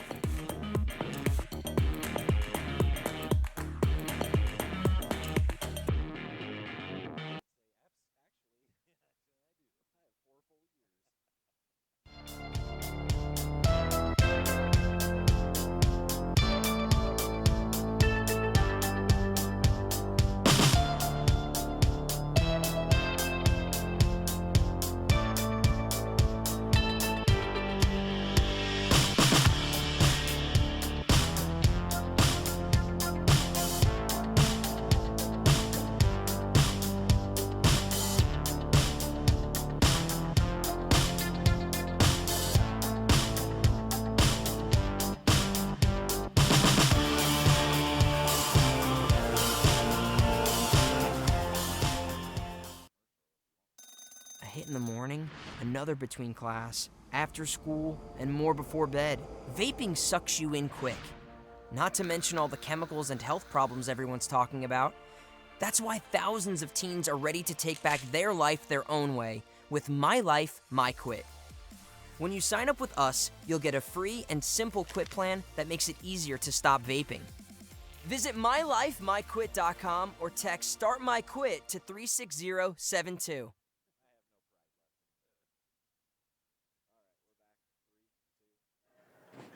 Welcome back to Holt Arena on the campus of Idaho State University in Pocatello for this 4A semifinal showdown. At halftime, it is Skyline on top of Sandpoint, 28-14. Brandon Bainey and Lauren Jensen back inside the broadcast booth. Right now, though, we're going to send it back to the studio. IdahoSports.com HQ.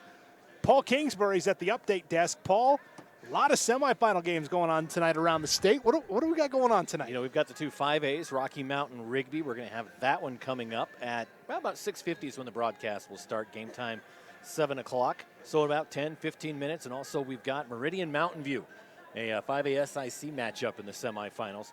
So the winner of those will face off. So 3 5A SIC teams in the semifinals with one Eastern Idaho with Rigby.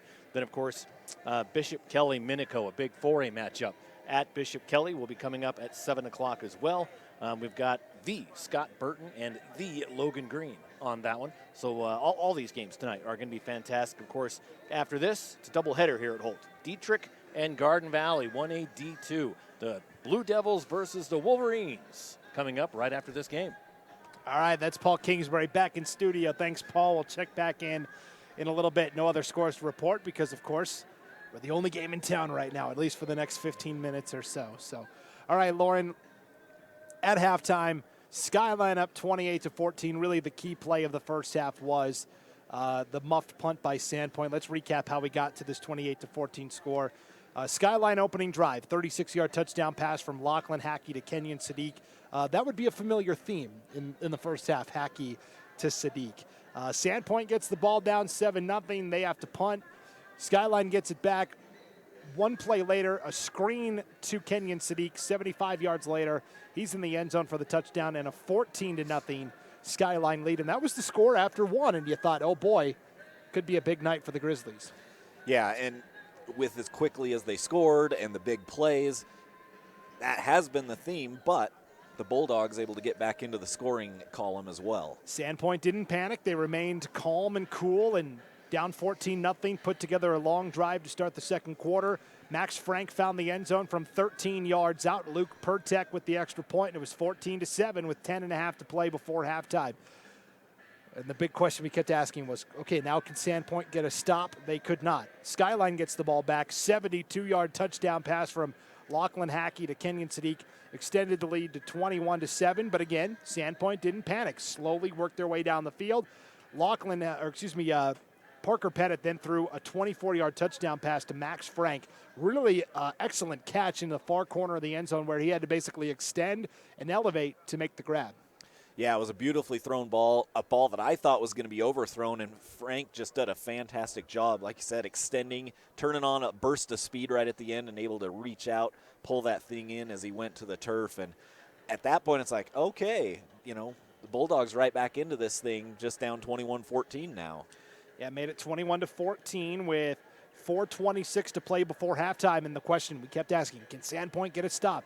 They finally did. They forced Skyline into a punt. Kenyon Sadiq has to punt for the Grizzlies, and on the return, Bohannick fumbles at the 25-yard line, muffs the punt. The punt was recovered by Hamilton Woodruff of Skyline, and from there at the 25, Lachlan Hackey to everybody, 1, 2, 3, Kenyon Sadiq from 25 yards out. And that was an impressive grab by Sadiq where he kind of went around the defender to make the touchdown grab. Yeah, and I've seen that a few times from him this year where it's a jump ball, and 9 times out of 10 he has won it this season. Went right up over the top of the defender, who tried a 5'7" defender that tried to put a big hit on him, but Sadiq, with his size and his strength, just able to go up over the top, secure that thing, and come down for his fourth touchdown catch of the game, all 4 of them. Yeah, he's had all 4, and we'll get to the individual stats in a moment. But for Sandpoint, that play was brutal. 1:13 to play before halftime. You had finally stopped Sandpoint down by just a score, having a chance to march down the field, or at the very least get the ball to start the third quarter. You could be looking at a 21-21 tie. Instead, because of the muff, Skyline gets it at the 25. They end up scoring, and now they're up 28-14. Individual stats in the first half. Team stats first for Sandpoint. 101 yards on the ground, 72 through the air. Pretty good balance, 173 yards total. Yeah, not bad. I mean, that's a good first half if you don't look at the scoreboard. Right. The turnovers have been a problem. For Skyline, 12 yards rushing in the first half, and that speaks to that Sandpoint defense. But then at the same time, 238 yards through the air for 250 total yards of offense at halftime. Yeah, and that's where they've been hurt, and it's, even when you talk to Coach Knowles, like, they have to stop the stars, right? Well, they haven't been able to stop Sadiq. He's been the only guy that scored. 4 touchdowns in the first half for Kenyon Sadiq, so you have to find a way to eliminate him from the offensive game plan. The individual totals for Sandpoint, rushing-wise, the leading rusher is Max Frank, 7 carries for 38 yards and a touchdown. Parker Pettit has 8 carries for 25 yards. Cody Brewster, 3 carries for 20 yards. It is Wes Benefield, 3 carries for 11 yards. It is Joe Hughes, one carry for 7 yards. Hunter Garcia, 1 carry for 6 yards. Ari Vandenberg, 1 carry for -6 yards. That came on the fake field goal that Sandpoint tried on their opening drive of the game. So a lot of different guys have run the ball for Sandpoint tonight. They've done pretty well. And passing-wise, Parker Pettit, 7 of 10 for 72 yards and a touchdown. Max Frank, the top receiver, 3 grabs for 40 yards and a touchdown. Ari Vandenberg has 1 catch for 16 yards. Garcia, 1 catch for 14. Connor Hinberg has 1 grab for 3 yards. And it's Cody Brewster, 1 catch for -1 yard. And now for Skyline, rushing in the first half. The leading rusher is Caden Taggart, 1 carry for 6 yards. Kenyon Sadiq next in line, 1 carry for 5 yards. Abron Silverio has 4 carries for 3 yards. And it's Lachlan Hackey, 2 carries for -2 yards. So Skyline almost nothing on the ground, but that's okay because Lachlan Hackey in the first half, 7 of 8 passing. He missed on 1 throw, 238 yards, 4 touchdowns. What a first half for Lachlan Hackey. Yeah, and it's, and that one that he missed on, it was a throwaway because he had nobody open. And so, yeah, just a fantastic first half through the air for the Grizzlies and Lachlan Hackey to Sadiq. Correct? Has there been another receiver that's caught a ball from Hackey? Yes. Okay. So I will tell you, Caden Taggart has 2 catches for 18 yards. Okay. Abron Silverio has 1 catch for 9 yards. Okay. And then it's Kenyon Sadiq. 4 catches, 211 yards, 4 touchdowns. Every pass that Kenyon Sadiq has caught tonight, Lauren, has ended with him in the end zone. And on that 4th one, he put up the Dikembe Mutombo finger wag.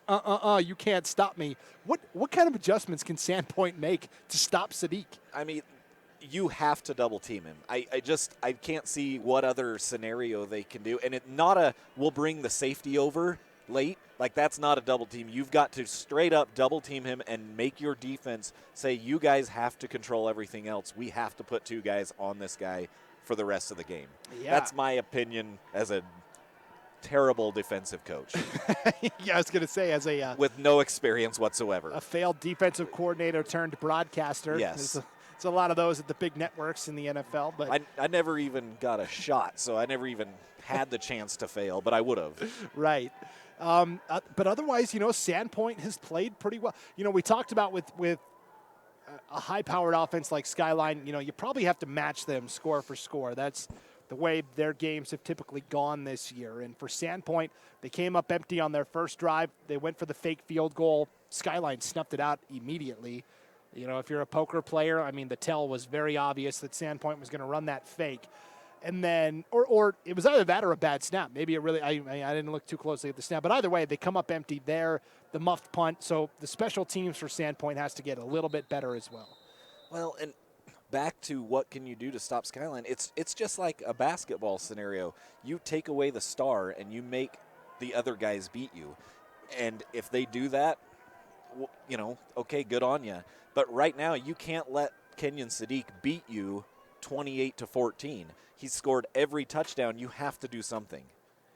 Sandpoint will get the ball first to start this third quarter of action. They'll move left to right in our third quarter of play as we're ready to go. Jacob DeMott will kick off here for the Grizz. Up 28-14, drills this one through the back of the end zone for a touchback. So 1st and 10 for Sandpoint in the road whites with the red helmets, red numbers. Look very similar to Alabama because they've got the Bulldog paw print on one side and then the actual number on the other side of the helmet. And on the other side of the football, Sandpoint's offense has been pretty good. Yeah. They really have. They're, good rushing numbers. They're well-balanced offense. They've been able to move the football. They've sustained drives. They just need to continue that and then figure that out on defense. They'll hand off up the middle on first down to Joe Hughes. We'll take it out to the 25 for a gain of 5 and a 2nd and 5 upcoming here for Sandpoint. But, yeah, they're averaging, a good, healthy 5-6 yards a carry.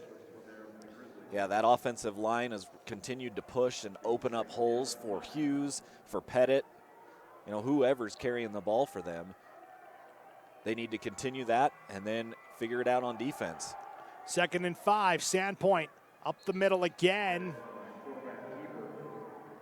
On the carry this time is Max Frank, and Frank will get 4 to make it 3rd and 1 for Sandpoint at their own 29. On that play, it was kind of funny because the offensive line really pushed all of the defensive line out of the way, and it was really all the end guys got in behind and finally grabbed onto Pettit to pull him backwards. Yeah, you saw the O-line, a good 3 yards away from where Frank was that time. 3rd and 1 they give off the left side. This is a first down and more across the 40 out to the 44-yard line by Wes Benefield. So Benefield is able to pick up almost 15 yards and get the first down. Yeah, it wasn't until Carson Chastain finally threw him to the ground, but a huge pickup on that carry for Benefield. Yeah, and it is a gain of 16 for Wes Benefield. 1st and 10 for Sandpoint. Ball at their own 45-yard line with 10:40 to play here in the third quarter of action. 3 receivers right, single receiver to the left for Sandpoint. Pettit back to pass.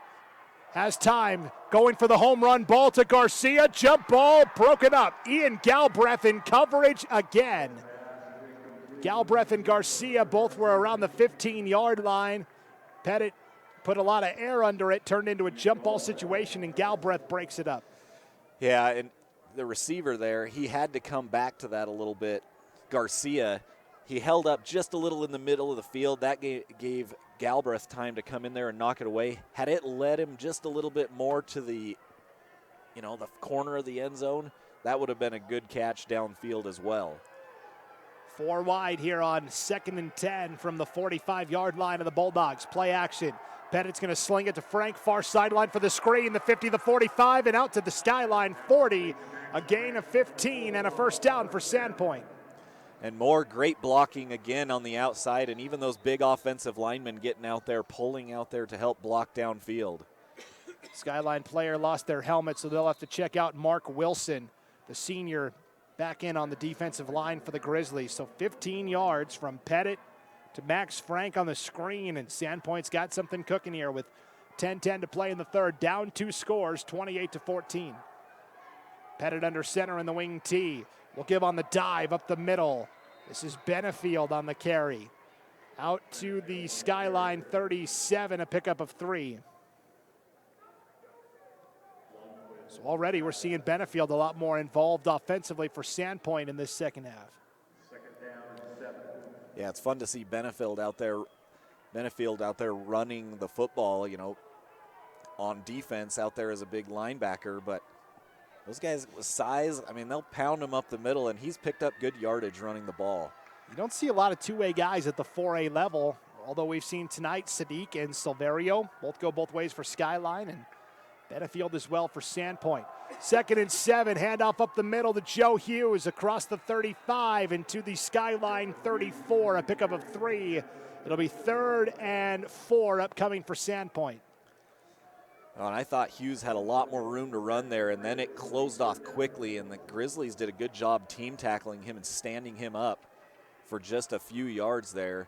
This is a big 3rd down spot on the opening drive for the Bulldogs. Skyline's made the change at corner. Abron Silverio in for Carson Chastain on this 3rd and 4 play. They're anticipating a pass here. And again, wing tee for Sandpoint on 3rd and 4. They fake the handoff. They'll dump it off left side. The pass is complete right at the 1st down marker at the 30-yard line on a little bootleg. The reception is made for the 1st down to Cody Brewster, the tailback on the left side. Yeah, what a great play call, and really a great defensive play to hold him to what he was, because he was out there by himself, and they do get right to the sticks, but that was a good job by Galbraith recovering to hold that as close as it was to the 1st down marker. Yeah, they faked the inside counter, and then Pettit rolled out, and as Brewster made that catch, he kind of stumbled for a minute, and you thought, oh man, is he going to drop this? Is he going to hang on? Brewster did hang on, got the 1st down to the 30. We're down to 8:10 to play in the 3rd quarter. Sandpoint trailing by 2 scores. 1st and 10 from the Skyline 30. Wing tee again. They'll give on the sweep left side. This is Hunter Garcia. Has the 20 and out of bounds around the 16-yard line. Hunter Garcia picks up another Sandpoint 1st down. For a second there before Garcia turned the corner, he had Joe Hughes kind of to his side as a lead blocker, and Hughes not as fast as Garcia, and Garcia finally just decided to blow by him, and it's a good thing he did. Picked up a 1st down at the 20. So 14-yard gain for Hunter Garcia. 1st and 10 at the 19-yard line here for Sandpoint.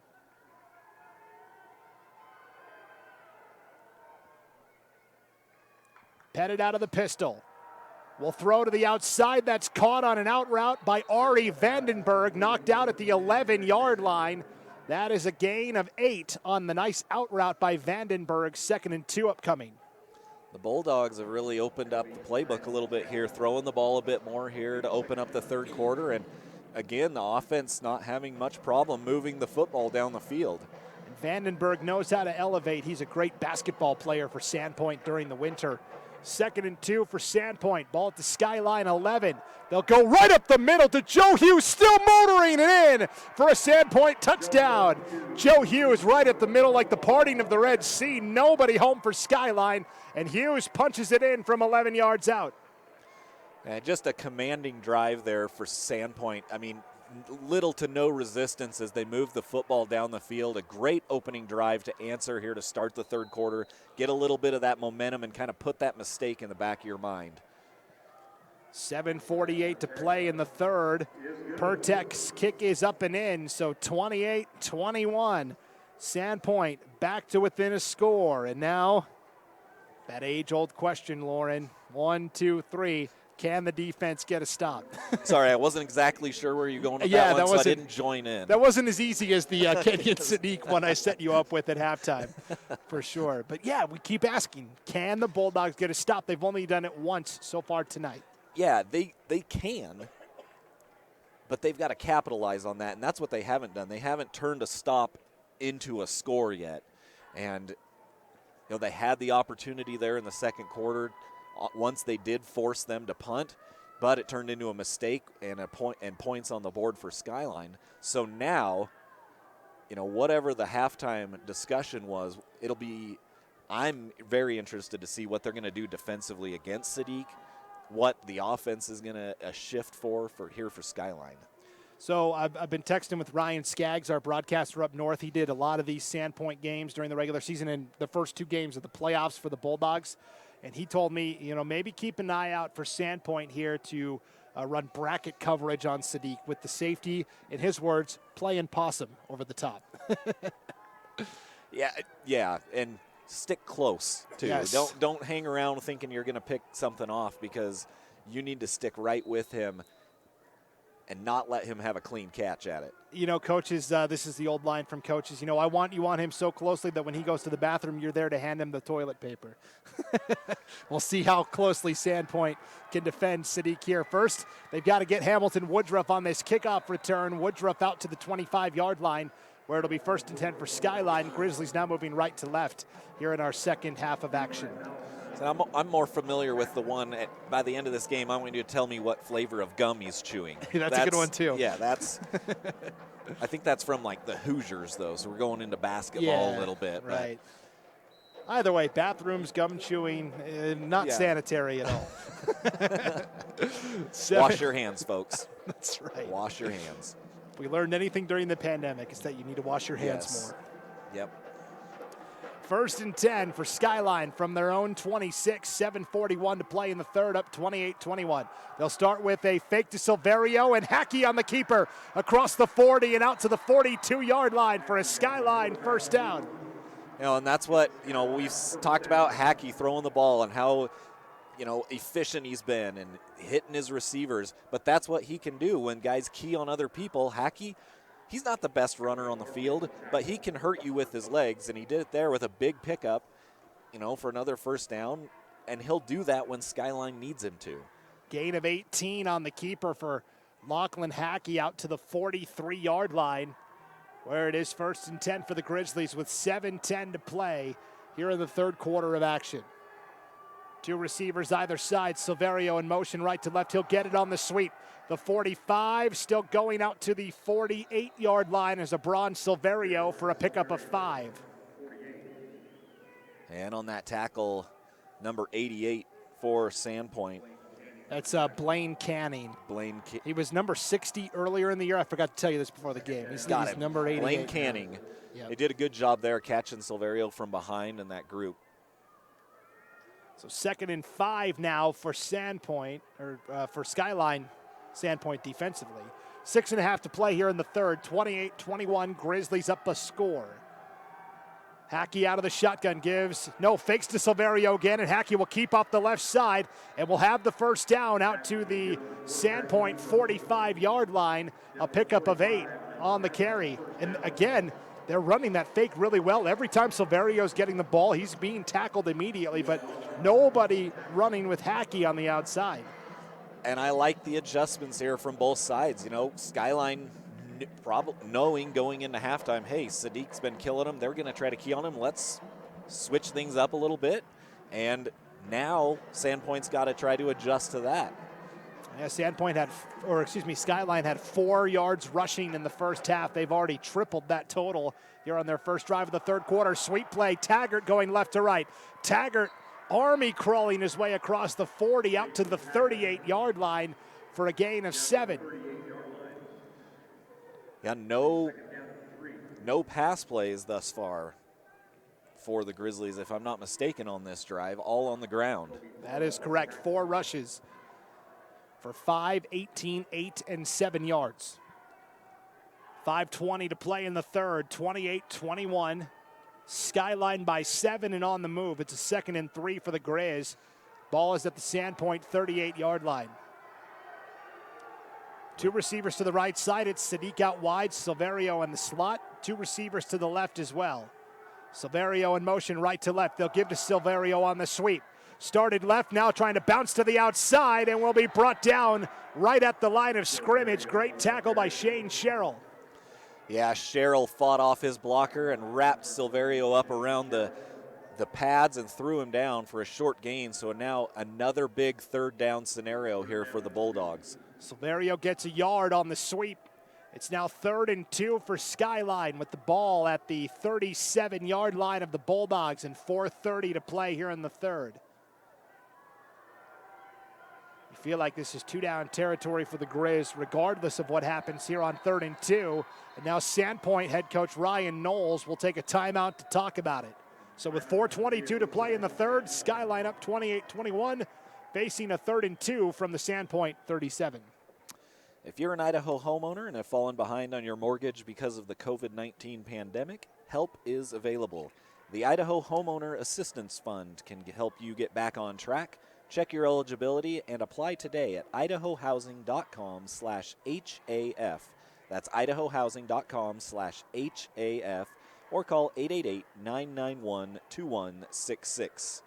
And Conan Heating and Air Conditioning is your Lennox Premier dealer in Idaho Falls. Conan Heating and Air Conditioning has been providing superior HVAC service in the Idaho Falls area since 1946. That's 75 plus years. With highly qualified and experienced technicians, no job is too big or small. For all of your furnace repair needs in Idaho Falls, trust the job to Conan Heating and Air Conditioning. Visit them online for more information at conanheating.com. Here inside Holt Arena on the campus of Idaho State University in Pocatello, where, well, as we get deeper and deeper into the playoffs, this becomes a more and more popular place to play.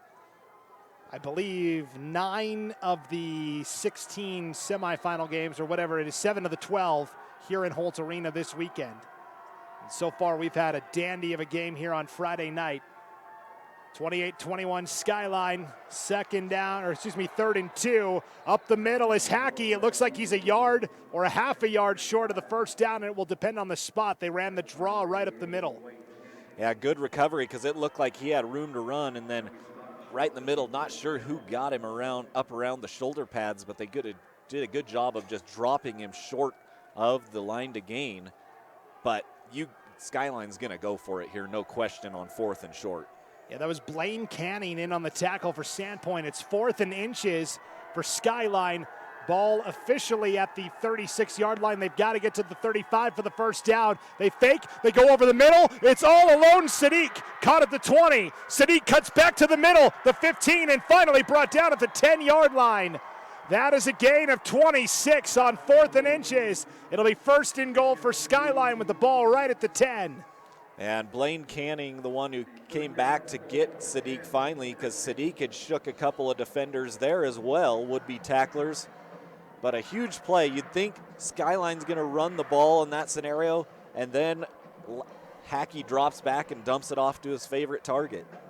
Yeah, they faked that sweep with Silverio, and Hackey left alone. Sadiq left alone. Hackey found him. 1st and goal from the 10. They'll give to Silverio this time, a spin move inside the 5, and it'll be 2nd and goal from the 5. Silverio with the nice spin move. Yeah, with that spin move, missed a couple tacklers, and he's able to pick up 2 or 3 extra yards down to the 5. And he's quick with that spin. He really is.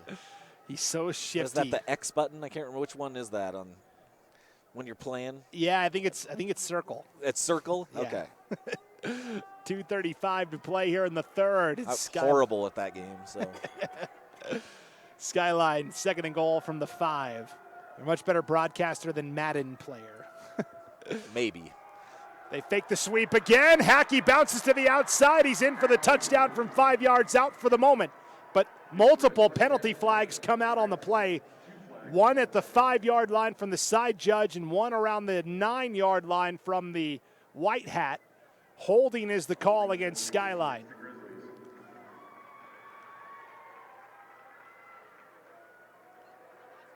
So they've run this play 3 or 4 times on this drive where they fake it to Silverio and Hackey keeps it off the left side.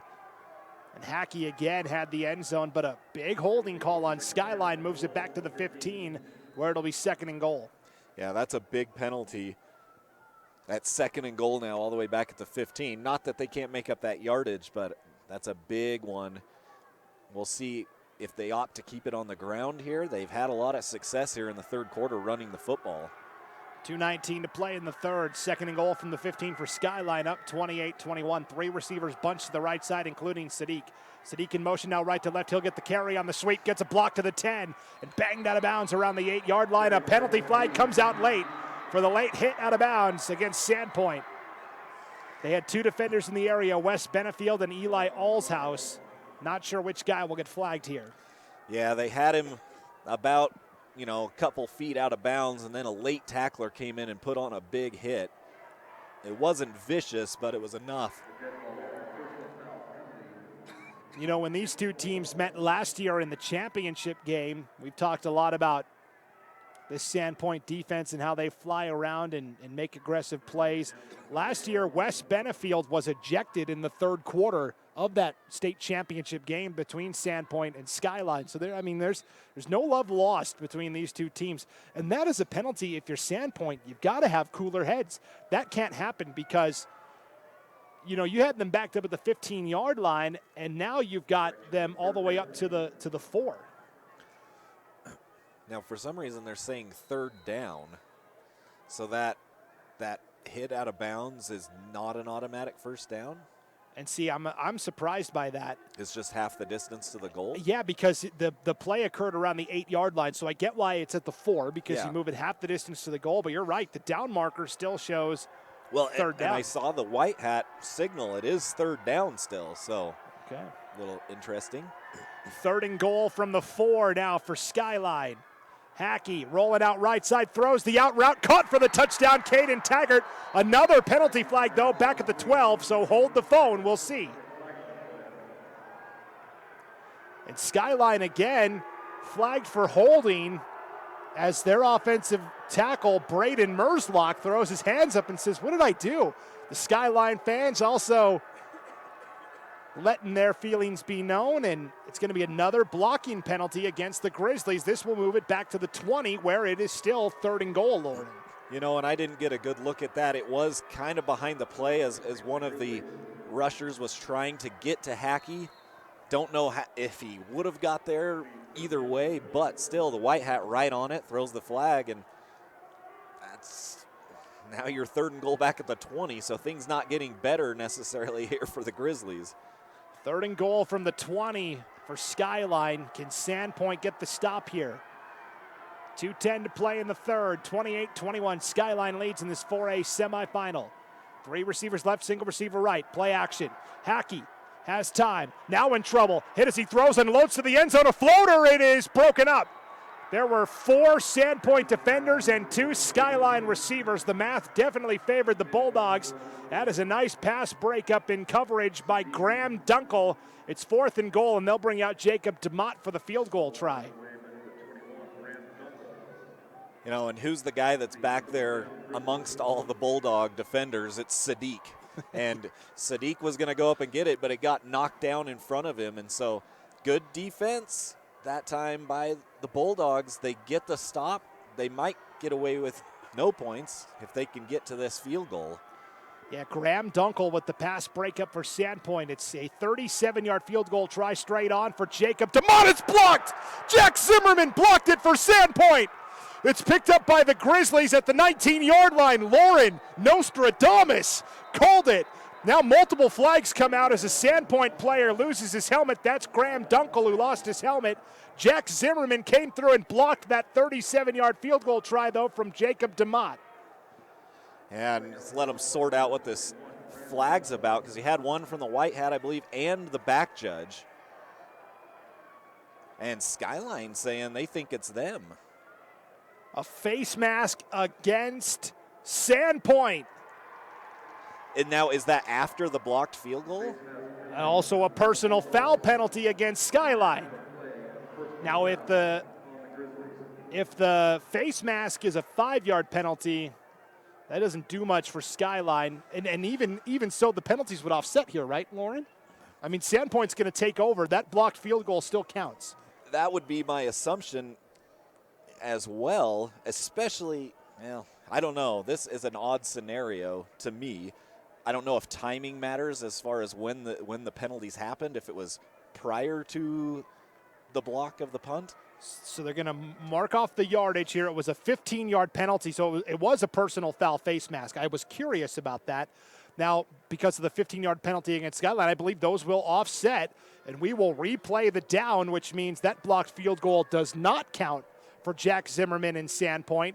The ball gets moved back to the 25. Will Skyline try the field goal again?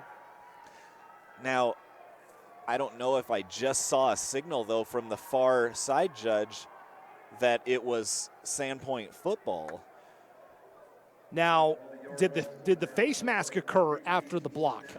It had to have. That's the only thing I can think of here is that both of these penalties occurred after the block because the ball was popped up in the air and Skyline and O-lineman was going for it, as was Sandpoint. So the penalties cancel each other out basically, but big takeaway here is Jack Zimmerman will get credit for that blocked field goal. And now Sandpoint takes over 1st and 10 at their own 25 with 1:53 to play in the third, down 1 score. That was the stop we talked about at halftime. Sandpoint had to find a way to get a stop, and their special teams had to get better, and we saw it right there on the blocked field goal by Jack Zimmerman. And, you talked about maybe these two penalties offsetting one another. So it's still fourth down. They are going to replay the down. Okay, so, I didn't think I was going crazy there. But And honestly, I thought the opposite. I thought that was going to be kind of the after effects of the play, but that was still live. That's a big break, especially for Skyline in this scenario. Yes. We'll see what happens after this play. And Coach Knowles out there frustrated, which I 100% agree. It's like, man, that should be our football, but the rules, that's the way they are. Just like you said, those penalties offset, and you replay 4th down. And I believe it's not even from the 25. We'll have to see where they mark it at. They're going to put it right at the 25, and they're going to keep the offense out there. It's too far for DeMott now, and maybe after seeing how easily Sandpoint blocked that field goal, they said we trust our offense more. So here it is, 4th and goal from the 25 for Skyline. The Grizzlies going to go for it. 3 receivers to the left. Sadiq is in the slot. Hackey rolling out, looking that way. Steps up, fires, delivers to the end zone. Wide open cut for the Skyline touchdown. Amani Morell, a freshman, with the touchdown reception. Welcome to the big leagues. And they completely baited the Bulldogs into that as they ran Sadiq right down the slot. Amani just slipped out behind him to that back corner of the end zone, and he was wide open. The defender had his back turned to him, and just a nightmare situation for the Bulldogs. They go to the freshman Amani Morell, a 25-yard touchdown on 4th and goal from the 25, and those offsetting penalties negate the blocked field goal by Sandpoint, and Skyline with DeMott's kick are back in front by 2 scores, 35-21 with 1:47 to play in the third. Another game-changing swing of momentum on a special teams play that doesn't go Sandpoint's way. The second of the ball game, and that one just a nightmare scenario. You would have rather seen them hit the field goal rather than give up that play. And just a breakdown on defense by the Bulldogs. They were so focused on Sadiq that they lost track of Amani, and he's wide open there, standing just all by himself. Oh, Amani Morell. 1:47 to play here in the third. 35-21. It is the Grizzlies in front by 2 scores. DeMott will kick off. It is Sandpoint back deep to return. Hunter Garcia at his own 4-yard line. And you can kind of feel the energy for Sandpoint just whoosh, kind of went out of the dome here at Holt Arena. But they can't let it happen because they have controlled this football game. They really have. They've got to stay in this. With over a quarter left here, they still have plenty of time, down 2 scores. They've been able to score almost at will, honestly. They just haven't been able to get the stop that they've needed. So it'll be 1st and 10 for Sandpoint following the touchback out the back of the end zone from their own 20-yard line with 1:47 to play here in the third. And boy, a 25-yard touchdown pass from Lachlan Hackey to Amani Morell. On 4th and goal, nonetheless, after a blocked field goal. I mean, right. These are the kind of things that you can't make up, The muffed punt in the first half that ends up in a touchdown. Now a blocked field goal with 2 penalties that turns into offsetting, and then they throw a touchdown on 4th and goal. And that ball fumbled. Skyline says they have it. No, the official on the far side said he's down. Yeah. That's a break. They gave it to Hunter Garcia off the left side, and Garcia is able to pick up 3 yards. Before that ball came out, he was down. And now Sandpoint says, finally, we get a break here. It's 2nd and 7 for the Bulldogs now from their own 23-yard line. Sandpoint working left to right here for the final minute 10 of this third quarter.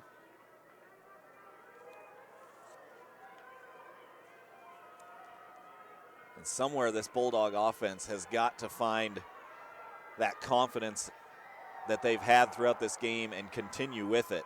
Max Frank off the left side, across the 25, out to the 29-yard line, where it'll be 3rd and 1 for the Bulldogs with 50 seconds to play in the third. Jorge Cortez right in the middle of that one for the Grizzlies on the tackle.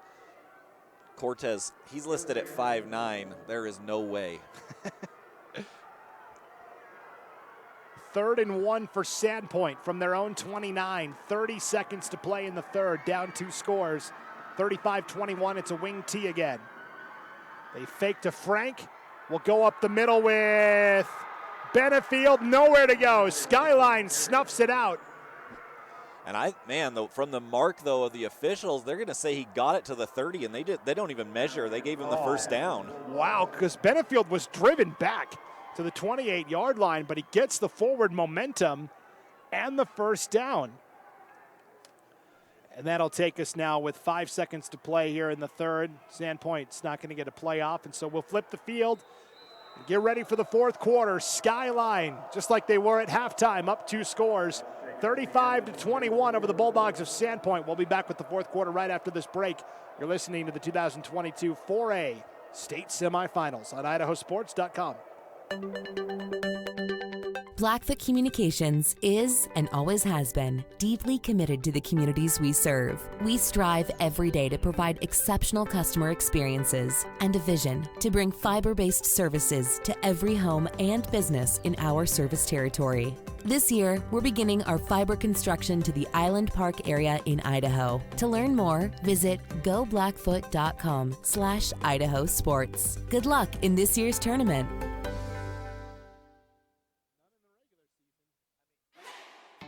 It's time to elevate your finances. Introducing Ascend Checking, the new free checking account from P1FCU that pays you dividends. Earn 1.45% APY on balances up to $15,000. Plus, get online and mobile banking and mobile deposit with no minimum balance requirements. Level up your finances with Ascend Checking. To open your account, visit p1fcu.org/ascend. P1FCU, a Pacific Northwest original since 1938.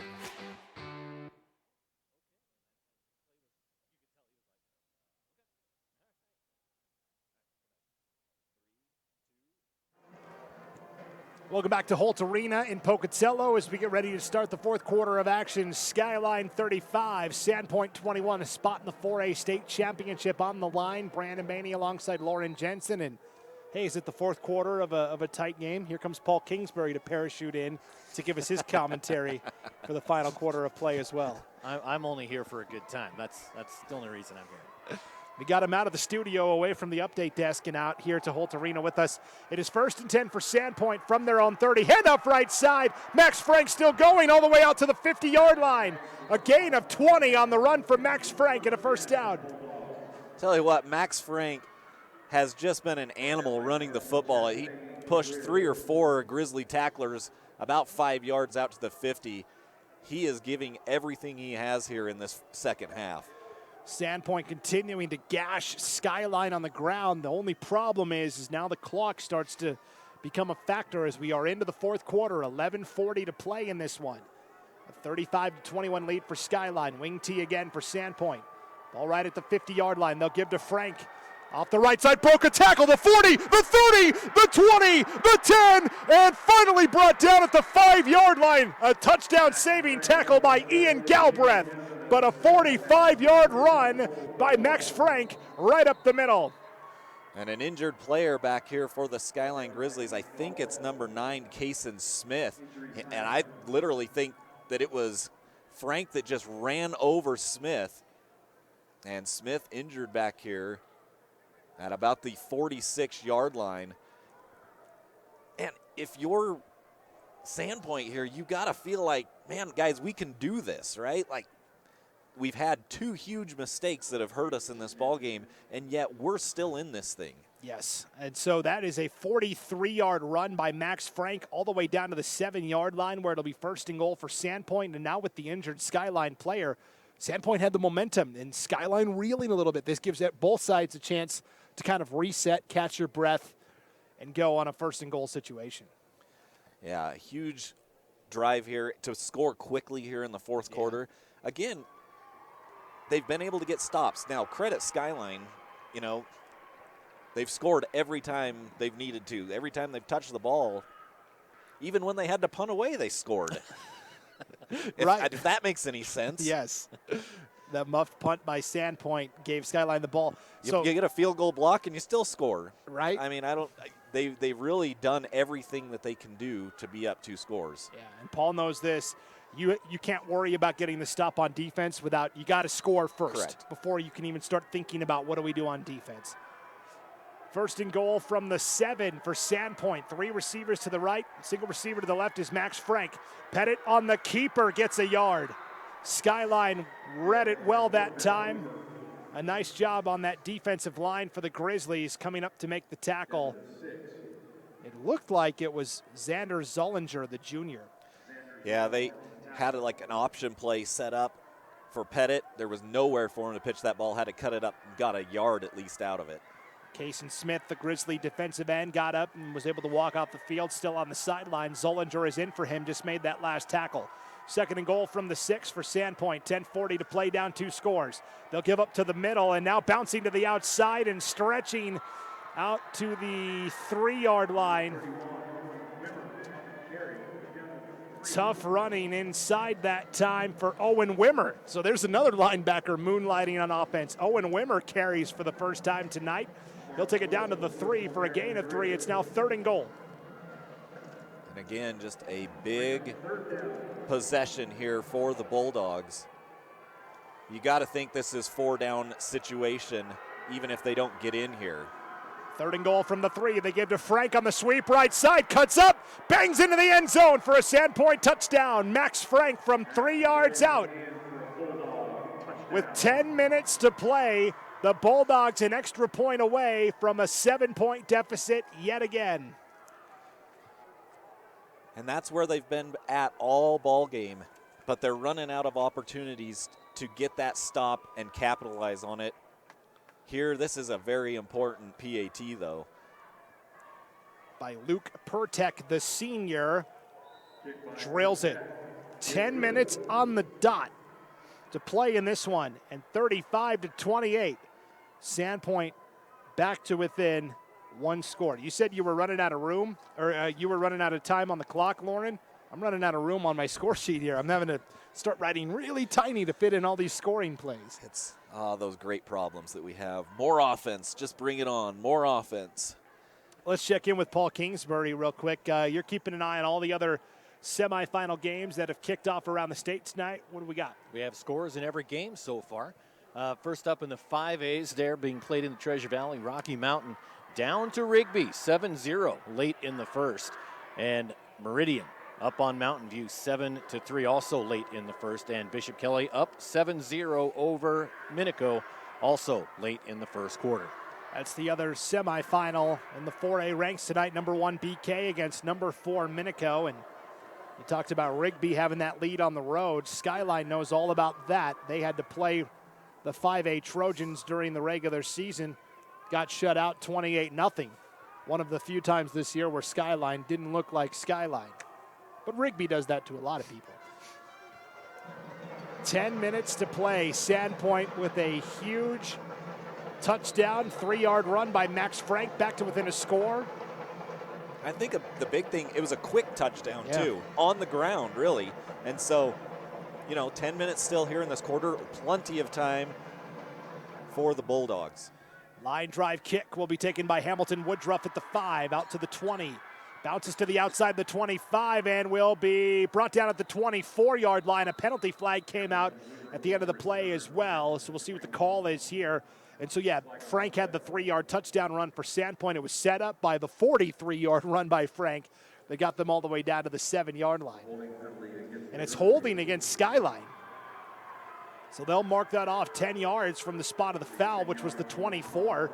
So this should be 1st and 10 for Skyline from their own 14-yard line with 9:53 to play. The Grizzlies moving left to right here in this 4th quarter of action.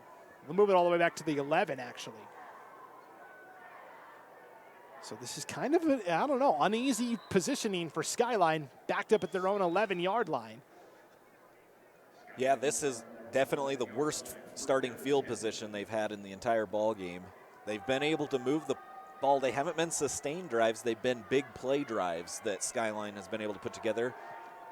And so can they do it again here to push this to 2 scores? Hackey out of the gun, 1st down, hands off to Abron Silverio, and Silverio cut down at the 14-yard line. Levi Ballison in on the tackle for Sandpoint. And they'll put him up to the 15-yard line officially for a gain of 4. Again, Ballison in on a whole lot of tackles here tonight for Sandpoint. Keeping an eye on the clock as well. 9:20 to play. 35-28. Skyline lead is 7. This is a rematch of last year's 4A championship game. This year they're meeting in the Final Four. Hackey out of the gun. Silverio on his right hip. They'll give to Caden Taggart on an inside counter. Taggart will head up the middle across the 25 out to the 24-yard line. Another penalty flag comes out at the end. This is going to be against Sandpoint and Levi Ballison. So it's a 9-yard run by Taggart for the 1st down, plus tack on the penalty yardage.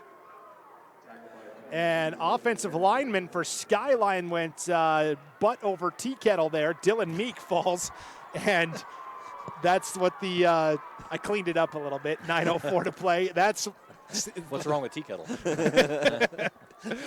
Ballison will be called for the personal foul here for Sandpoint.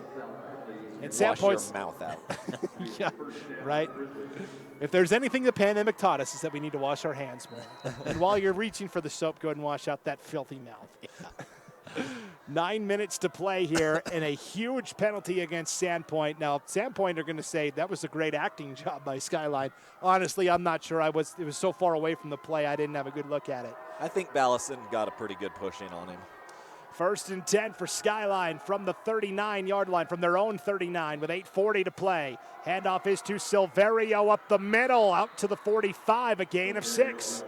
And now it's Skyline that's getting 5-6 yards of pop on the ground. Yeah, and the big thing with that is the last thing you said, on the ground, which keeps that clock rolling. You know, the Bulldogs still have 2 timeouts left over there, but you don't want to use them in this scenario. You don't want to use them when you're on defense. You want to save them until you get the ball back.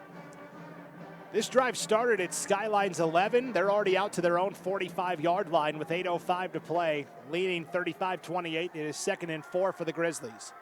Got to get to their own 49 for the 1st down. Taggart in motion right to left. He'll get the call on the sweep. Now we'll cut back up and will be brought down after a gain of just 2. Great one-on-one tackle that time by Canning, the defensive end for Sandpoint, limiting Taggart to a gain of just 3, bringing up 3rd and 1. Yeah, Tyson Case in there as well to help force him back. And really those outside guys for the Bulldogs doing a good job of making him cut back inside where there was help. But a big 3rd down situation here, 3rd and 1. Ball is at Skyline's 48-yard line with 7:20 to play, and the Grizzlies up 7. Taggart in motion left to right. This time they'll fake. They'll keep with Hackey up the middle across the 50 to the 49-yard line of Sandpoint, a gain of 3 and a Skyline 1st down. Yeah, they just spread everybody out there. They put a man in motion to kind of make you think about it, and then Hackey gets enough, 2 yards right up the middle. That's tough to defend where everybody's so far spread out across the field. A lot of gaps to run. And that's what makes defending this Skyline offense so tough. They've got so many guys that can beat you. 6:55 and counting now. 35-28, Skyline lead is 7. 1st and 10 for the Grizzlies. Ball at the Sandpoint 49. Silverio in motion right to left. Flag comes out because Racer Collins, the wide receiver on the far side of the field, wasn't set when Silverio began his motion run. So this will be a false start against Skyline, back it up 5 yards. And the Bulldogs, they scored with 10 minutes left on the clock. 6:45 and counting now here. So, over 3 minutes already run off here. And no signs of slowing down for the Grizzlies. 1st and 15 for the Grizz now, back at their own 46-yard line. Hackey out of the shotgun. 3 receivers to the right. Sadiq lined up as the tight end. They'll give on the right side to Silverio. Cuts back across the grade. Has the first down and more across the 40. And they'll mark him actually a yard shy of the first down. A gain of 14 for Abron Silverio. And now I think they'll say, no, go ahead and move the chains. He got exactly 15 yards. Great run by Silverio, kind of cutting back against the grain, finding that open seam to run, and picked up just enough yards. Silverio started right on the sweep and then, like you said, cut back and got the 15 yards he needed. 5:55 and counting. Sandpoint's defense has been the anchor of its football team all year long, desperate to get a stop here on 1st and 10 for the Grays from the Sandpoint 39. They give to Taggart on the sweep right side. Taggart will be brought down around the 38. Blaine Canning was trying to rip the ball out at the end for Sandpoint. A penalty flag came in at the end as well. We'll see what the call is here. For the moment, it's a gain of a yard for Taggart on the sweep. And you're thinking a face mask, Lauren. Yeah, you're right on. And I couldn't see it. There were so many guys around him, but he kind of, sometimes you see those guys whip around like that, and you wonder, did he get a helmet, a face mask in that scenario? The official had a look at it, and that's the call. Just a 5-yarder, though, it looks like to me. Yeah, boy, and Sandpoint just can't get out of their own way tonight with the penalties. Every time they're making a big impact play, there's just, something that they've done that gets the yellow flag thrown out. So it's 1st and 3 now for Skyline. Ball at the 32 of Sandpoint, 5:25 to play. Taggart in motion right to left. They fake, and they'll go up the middle with Hackey. Inside the 30, down to the 27 for a first down. Man, Hackey another took flag. A good shot. Gosh, another flag from the back judge this time. I think this might be a substitution scenario. Yeah, it's going to be an unsportsmanlike conduct, a penalty against Sandpoint again.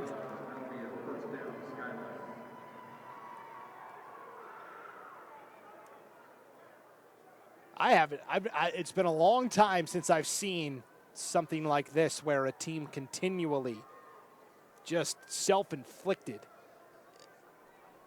Yeah, it's not like there's a minute left, and the game's over, right? There's still 5+ minutes, 5:18 left on the clock here, and yet they continue to get these penalties that continue to sustain this drive for the Grizzlies. And the problem here now is if the Grizzlies score, you don't have time at this point. You're really running out of time, and the Grizzlies are not going to try to stop this clock anytime soon. And again, there wasn't anything that I saw to earn that 15-yard personal foul penalty, so it had to have been something that was said. Yeah, and it came from the back judge. And so, yeah, you got to think that it was somebody said something back there, and he heard it. Flag comes out. 1st and 10 for Skyline. Ball at the Sandpoint 13 with 4:50 to play. Handoff right side. Silverio brought down at the 11. Gain of 2 on the carry. And on the stop for Sandpoint was Wes Benefield. And Sadiq and Ballison getting tied up on that play, well away from the ball. Both of them go to the turf. And again, we talked about the chippiness between these two teams. We saw it last year in the championship. We've seen it tonight, but man, if you're Sandpoint and your season's on the line, I know it's frustrating. I know you probably think Skyline's getting away with a lot down there, but you've got to keep a cool head. And Skyline Hackey finally coming back to the huddle. Plenty of play clock, it appears, left for them. 4 minutes to go. 2nd and 9 from the Sandpoint 12. Hackey out of the gun. Fakes the handoff, throws a dart to the end zone. It's Kenyon Sadiq for the 5th time tonight from 12 yards out. They faked the sweep, and then a dart thrown in the right corner of the end zone to Kenyon Sadiq.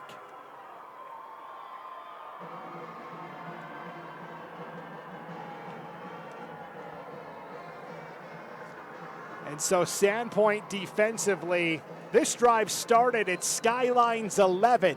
It culminates in a 12-yard touchdown pass from Hackey to Sadiq. The 5th time tonight they've hooked up. So 3:51 to play, 42-28. Skyline with 3:51 to go. You know, and I think the story of that drive right there is the penalties that hurt the Bulldogs. As you know, that play, they gave up 35, 40 yards of that drive were via penalty. And in a scenario where you need to get the football back in a timely manner and score again, you just shot yourself in the foot. And now not much time left here, 3:51 on the clock. Yeah, there's still a chance, but now you got to score twice in under 4 minutes. A very tall task for a very good football team, but still a very tall task. 2 separate 15-yard penalties against Sandpoint. One on the face mask, one on the personal foul. 3:51 to play, 42-28 Skyline. You know, Sandpoint's not done and dusted yet, but man, they've got to score, you know, maybe kick deep and get a stop defensively or get an onside. I mean, it's tough. Not impossible, but tough. And really all the weird scenarios have benefited Skyline right now. So luck, if you want to call it, right now not on the side of the Bulldogs. 3:51 to play. Jacob DeMott will kick off here for the Grizzlies. Drills this one into the end zone. Touchback, 1st and 10 for Sandpoint. Now, I did see on that touchdown throw by Lachlan Hackey, you know, Ballison came in and put a pretty good hit on him and then held out the hand and said, here, let me help you up. And they kind of did the, you know, pat you on the helmet. Hey, good game. Yeah, you too. So, you know, maybe now things are simmering a little bit out there. We'll wait and see. But good move of sportsmanship from Ballison and Hackey.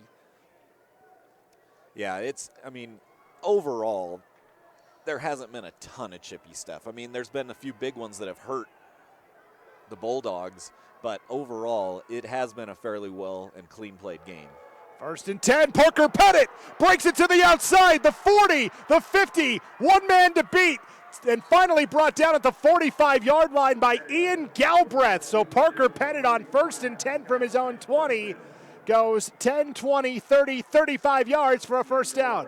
And I think the only mistake there from Pettit is you got to get out of bounds. The clock is not your friend right now. He tried to stay in bounds and get a few more yards. Should have got out of bounds.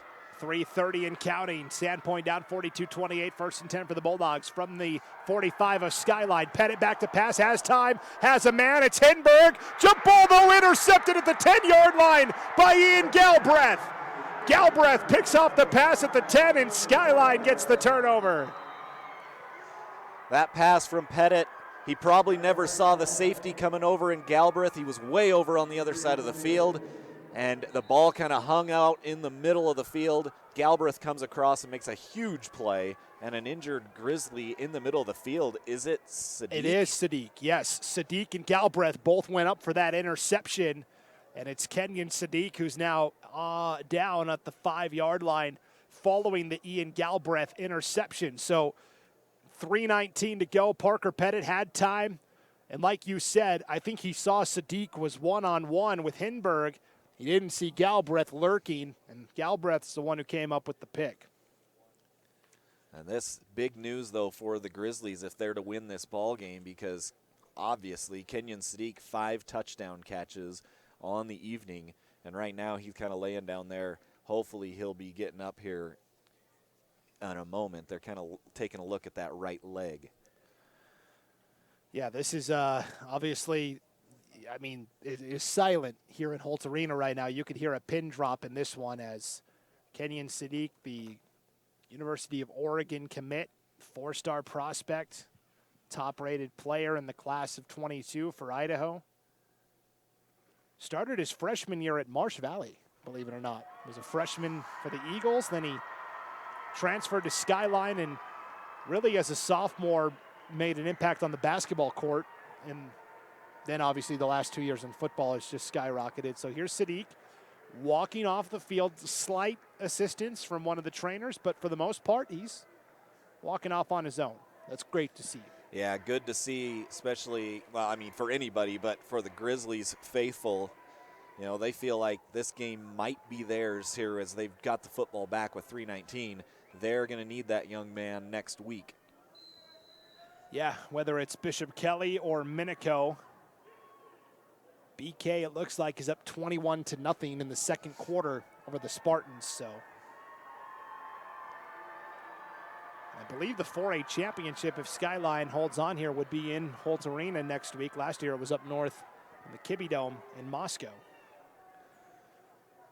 42-28, bobbled snap by Hackey at his own 6-yard line. Hot Potato is able to pick up 3 yards, but boy, you could see how that could go sideways for Skyline in a hurry. Yeah, because that was a bullet coming from the center there, and if that gets through his hands into the end zone, all of a sudden you could have the Bulldogs jumping on a ball. But it's been those kind of things that just haven't gone Sandpoint's way. You know, how easy would that have been to end up in the end zone and the Bulldogs land on it, and now we're back to a one-score game. Sometimes it's just not your night, and so Hackey gets a yard off that bobbled play, and 2nd and 9 for the Grizzlies from their own 9-yard line. 2:35 and counting here. Sandpoint does have 2 timeouts remaining. Handoff is to Silverio. Jukes to the outside on the right side. We'll take it out to the 14-yard line for a pickup of 5. It'll be 3rd down upcoming for Sandpoint, and the Bulldogs will spend their second timeout here with 2:23 to play. So now it comes down to a 3rd and 4 for Skyline from their own 14. They've got to get to the 19 for the first down. If you don't get the stop here, the game's pretty much over at that point. So Sandpoint hoping they can get a 3rd down stop. Maybe hang on to that last timeout. They could certainly use it if they wanted to, if they could force Skyline into a punt. And then they got to hope for a touchdown, onside kick, touchdown. A lot of things have to go right for the Bulldogs to come out of here with a W right now. And time, you know, I watch those predictors, those percentage predictors on who's going to win on ESPN, right? This line is trending away from the Bulldogs quickly. Now, it can take that sharp jump. You see that occasionally, but right now it's down in those 90 percentage points, pointing to the Grizzlies. Lawrence talking about the win probability model. That's correct. Yes. 2:23 to play in this one. Those things drive me crazy. I know, because it's like, it's all arbitrary. Like, of course it swung 20 percentage points when they made that big play. 2:23 to play, 42-28, Skyline leading, 3rd and 4 for the Grizzlies from their own 14. Sandpoint has 1 timeout left. Got to get a stop here on 3rd down to have a chance. Silverio in motion, they'll go 5 wide. Look for the QB draw possibly. Hackey will throw a screen instead. It is caught to the 20, the 21-yard line for a first down. On the reception is Zion Crockett, another freshman.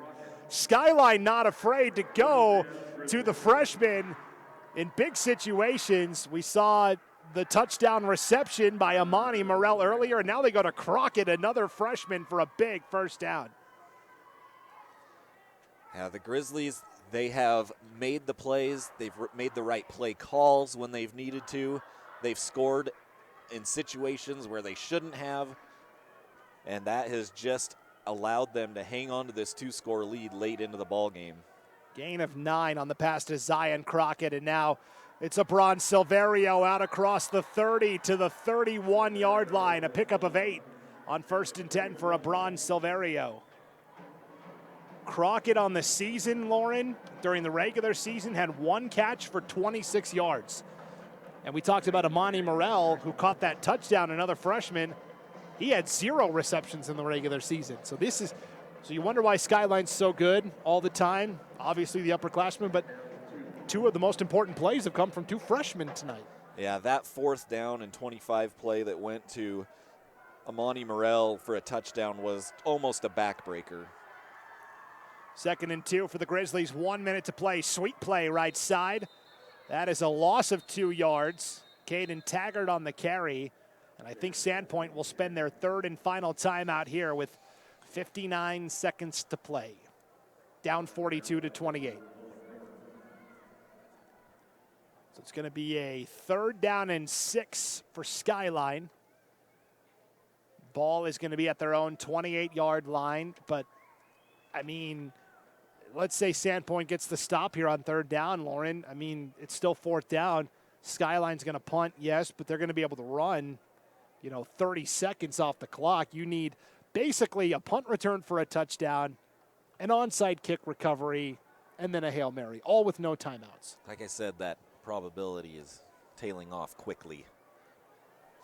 very quickly for the Bulldogs. I want to thank our sponsors here as we get towards the final of this game. P1FCU, Dairy Depot, Idaho Housing, Blackfoot Telephone Cooperative, and Conan Heating and Air Conditioning. Wouldn't be able to do these games without all our great sponsors. So Sandpoint out of timeouts now with 59 seconds to play. Skyline up 42-28, trying to get back to the 4A championship game. They're the 2-time defending 4A state champs.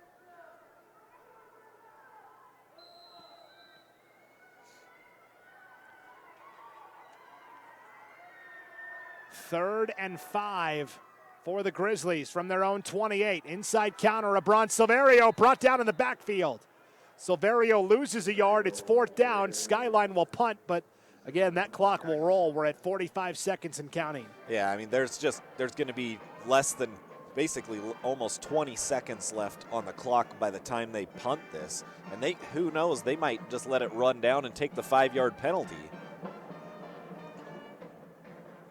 The clock down to 30 seconds. I don't even think they're going to snap it. They're going to take the 5-yard penalty or call a timeout. You might see Coach Berger take a timeout. Yeah. That way you're just totally set up, and they're going to run the clock all the way down to, 11 seconds. I mean, this is pretty much a done deal. Skyline's going to punt here.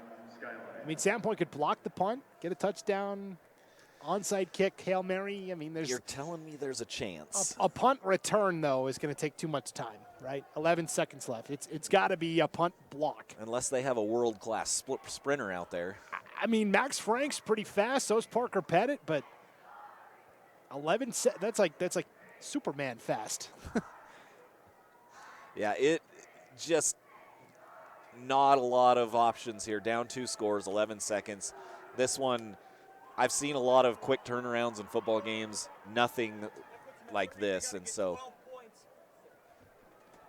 Yeah, and you can hear the Skyline coaches walking out of the booth, still talking on the headset, basically saying they got to get 12 points in 11 seconds. I think they actually have to get 14 points in 11 seconds. I don't want to. When I start calling people out on math, it's gone sideways because I'm horrible at math. But I mean, they can give up 12 points and still win. So maybe that's what he's saying. Maybe they're talking about a safety. Even if they give up a safety or something, hey, they still got to score 12 points. It's going to be impossible. Or maybe just can't add. Yes. That could be it, too. And this is the thing I don't care, really, but the fans over there from Skyline, the hey, goodbye. Really, in my opinion, Skyline lucky to get out of here with this win. There's the punt. Will be fair caught with 4 seconds remaining at the Sandpoint 41-yard line. They'll actually put it up to the 43. If I'm Coach Berger, and that's my shtick to my guys, hey, we're lucky to come out of here with a win. We've got to clean things up. We had some plays that just happened to go our way. That's not going to happen next week. And yet, they won a championship last year on that same formula. I did almost every Skyline game last year in the playoffs, Lauren. They got down big to Lakeland, rallied back and won. They got down big to Valley View in the quarterfinals, came back and won. They got down big to Pocatello in the semis, came back and won. It just doesn't seem to matter. They're so unflappable that it doesn't. Do they play perfect football? No, but they seem to make the plays when they need to. And I don't know how you can calculate that when you're assessing a team, but they just always seem to. some things just don't add up. But when you come out of here and you're up 2 scores, you're going to go into the championship game with a win as they throw another interception on the last play of the game. And here, I think you just go down, right? Yes. No sense returning. I don't understand that. Pettit throws the interception. It is returned out to the 30-yard line by Crew Searle. So Searle gets the interception to conclude the contest. And for the 3rd year in a row, Skyline will be advancing to the 4A state championship game. State championships in 2016, 17, 20, and 21. Going for their 5th title in the last 7 years. Next week against the winner of Bishop Kelly and Minico as the Grizzlies win 42-28 the final. It was a pretty entertaining ball game by and by, but Skyline moving on to the championship, 42-28 the final. We'll be back with the IdahoSports.com postgame show right after this break. You're listening to the 2022 4A semifinals on IdahoSports.com. Yeah, I know a little something about myths. Like the myth that speeding isn't dangerous. Oh, and that myth you can tailgate at a safe distance. Or that you could safely weave in and out of traffic. Don't be fooled by myths. You'll get yourself into a hairy situation. Stay focused on the road. Be a legend like me. Have you heard the one about Charlie over at Pay Lake? Look at that. The unmistakable swagger of someone fully covered with health insurance through Your Health Idaho. Health yeah! Enroll by December 15th and you could qualify for quality health insurance starting at $0 a month. Dear gas prices, go take a hike. Toyota is the #1 retail brand for electrified vehicles for 22 years. Think you can stand in my way? We got this. Toyota Hybrids. Toyota, let's go places. I am Kevin, and I'm from Idaho Falls. It's important for the disabled to be vaccinated because of COVID. I chose to be vaccinated because I didn't want to be sick or in the hospital. Getting the vaccination, my experience was painless and worth it. It was a very wise choice. Taking the hard path isn't always easy. It takes courage and determination to do hard things. Quitting tobacco and vaping is possible. You decide when. We'll show you how. Learn more at projectfilter.org or call 1-800-QUIT-NOW. Hello? I was in an accident. You okay? Yeah, I'm fine. I have my seatbelt on.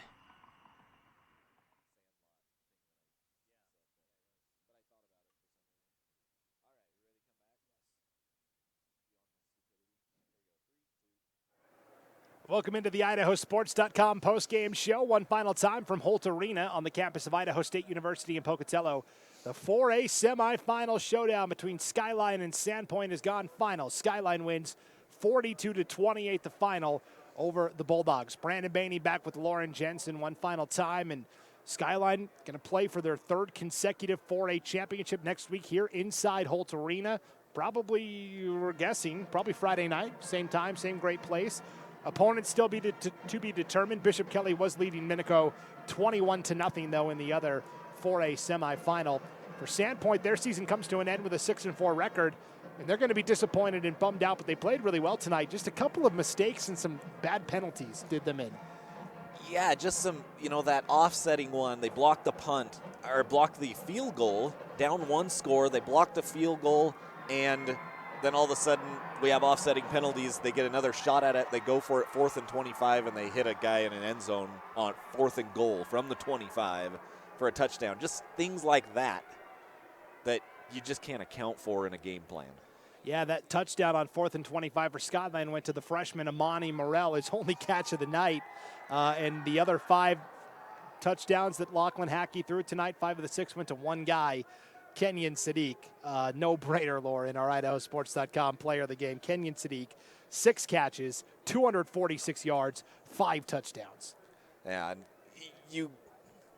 we kind of joked in the break saying, oh, we should give it to Morell. It was a big play, but you can't ignore 5 touchdown catches, well over 200 yards, receiving, just a monster game.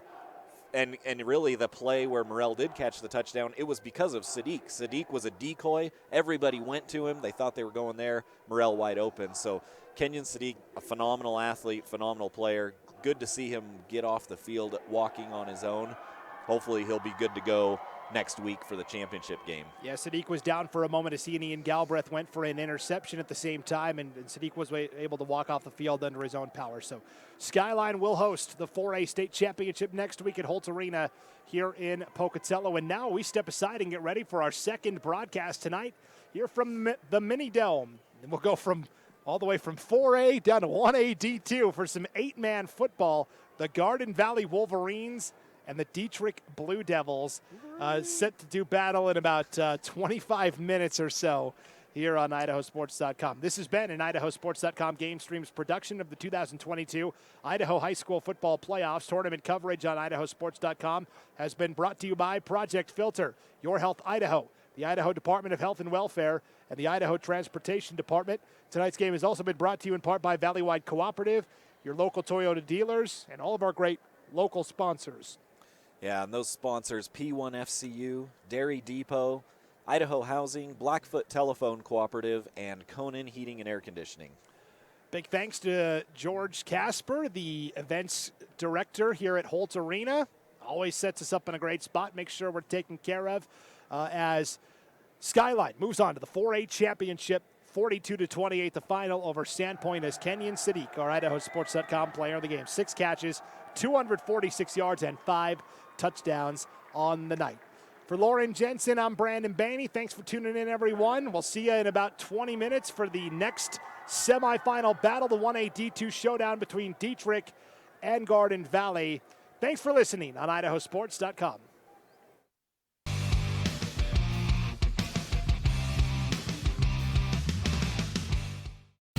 This has been a presentation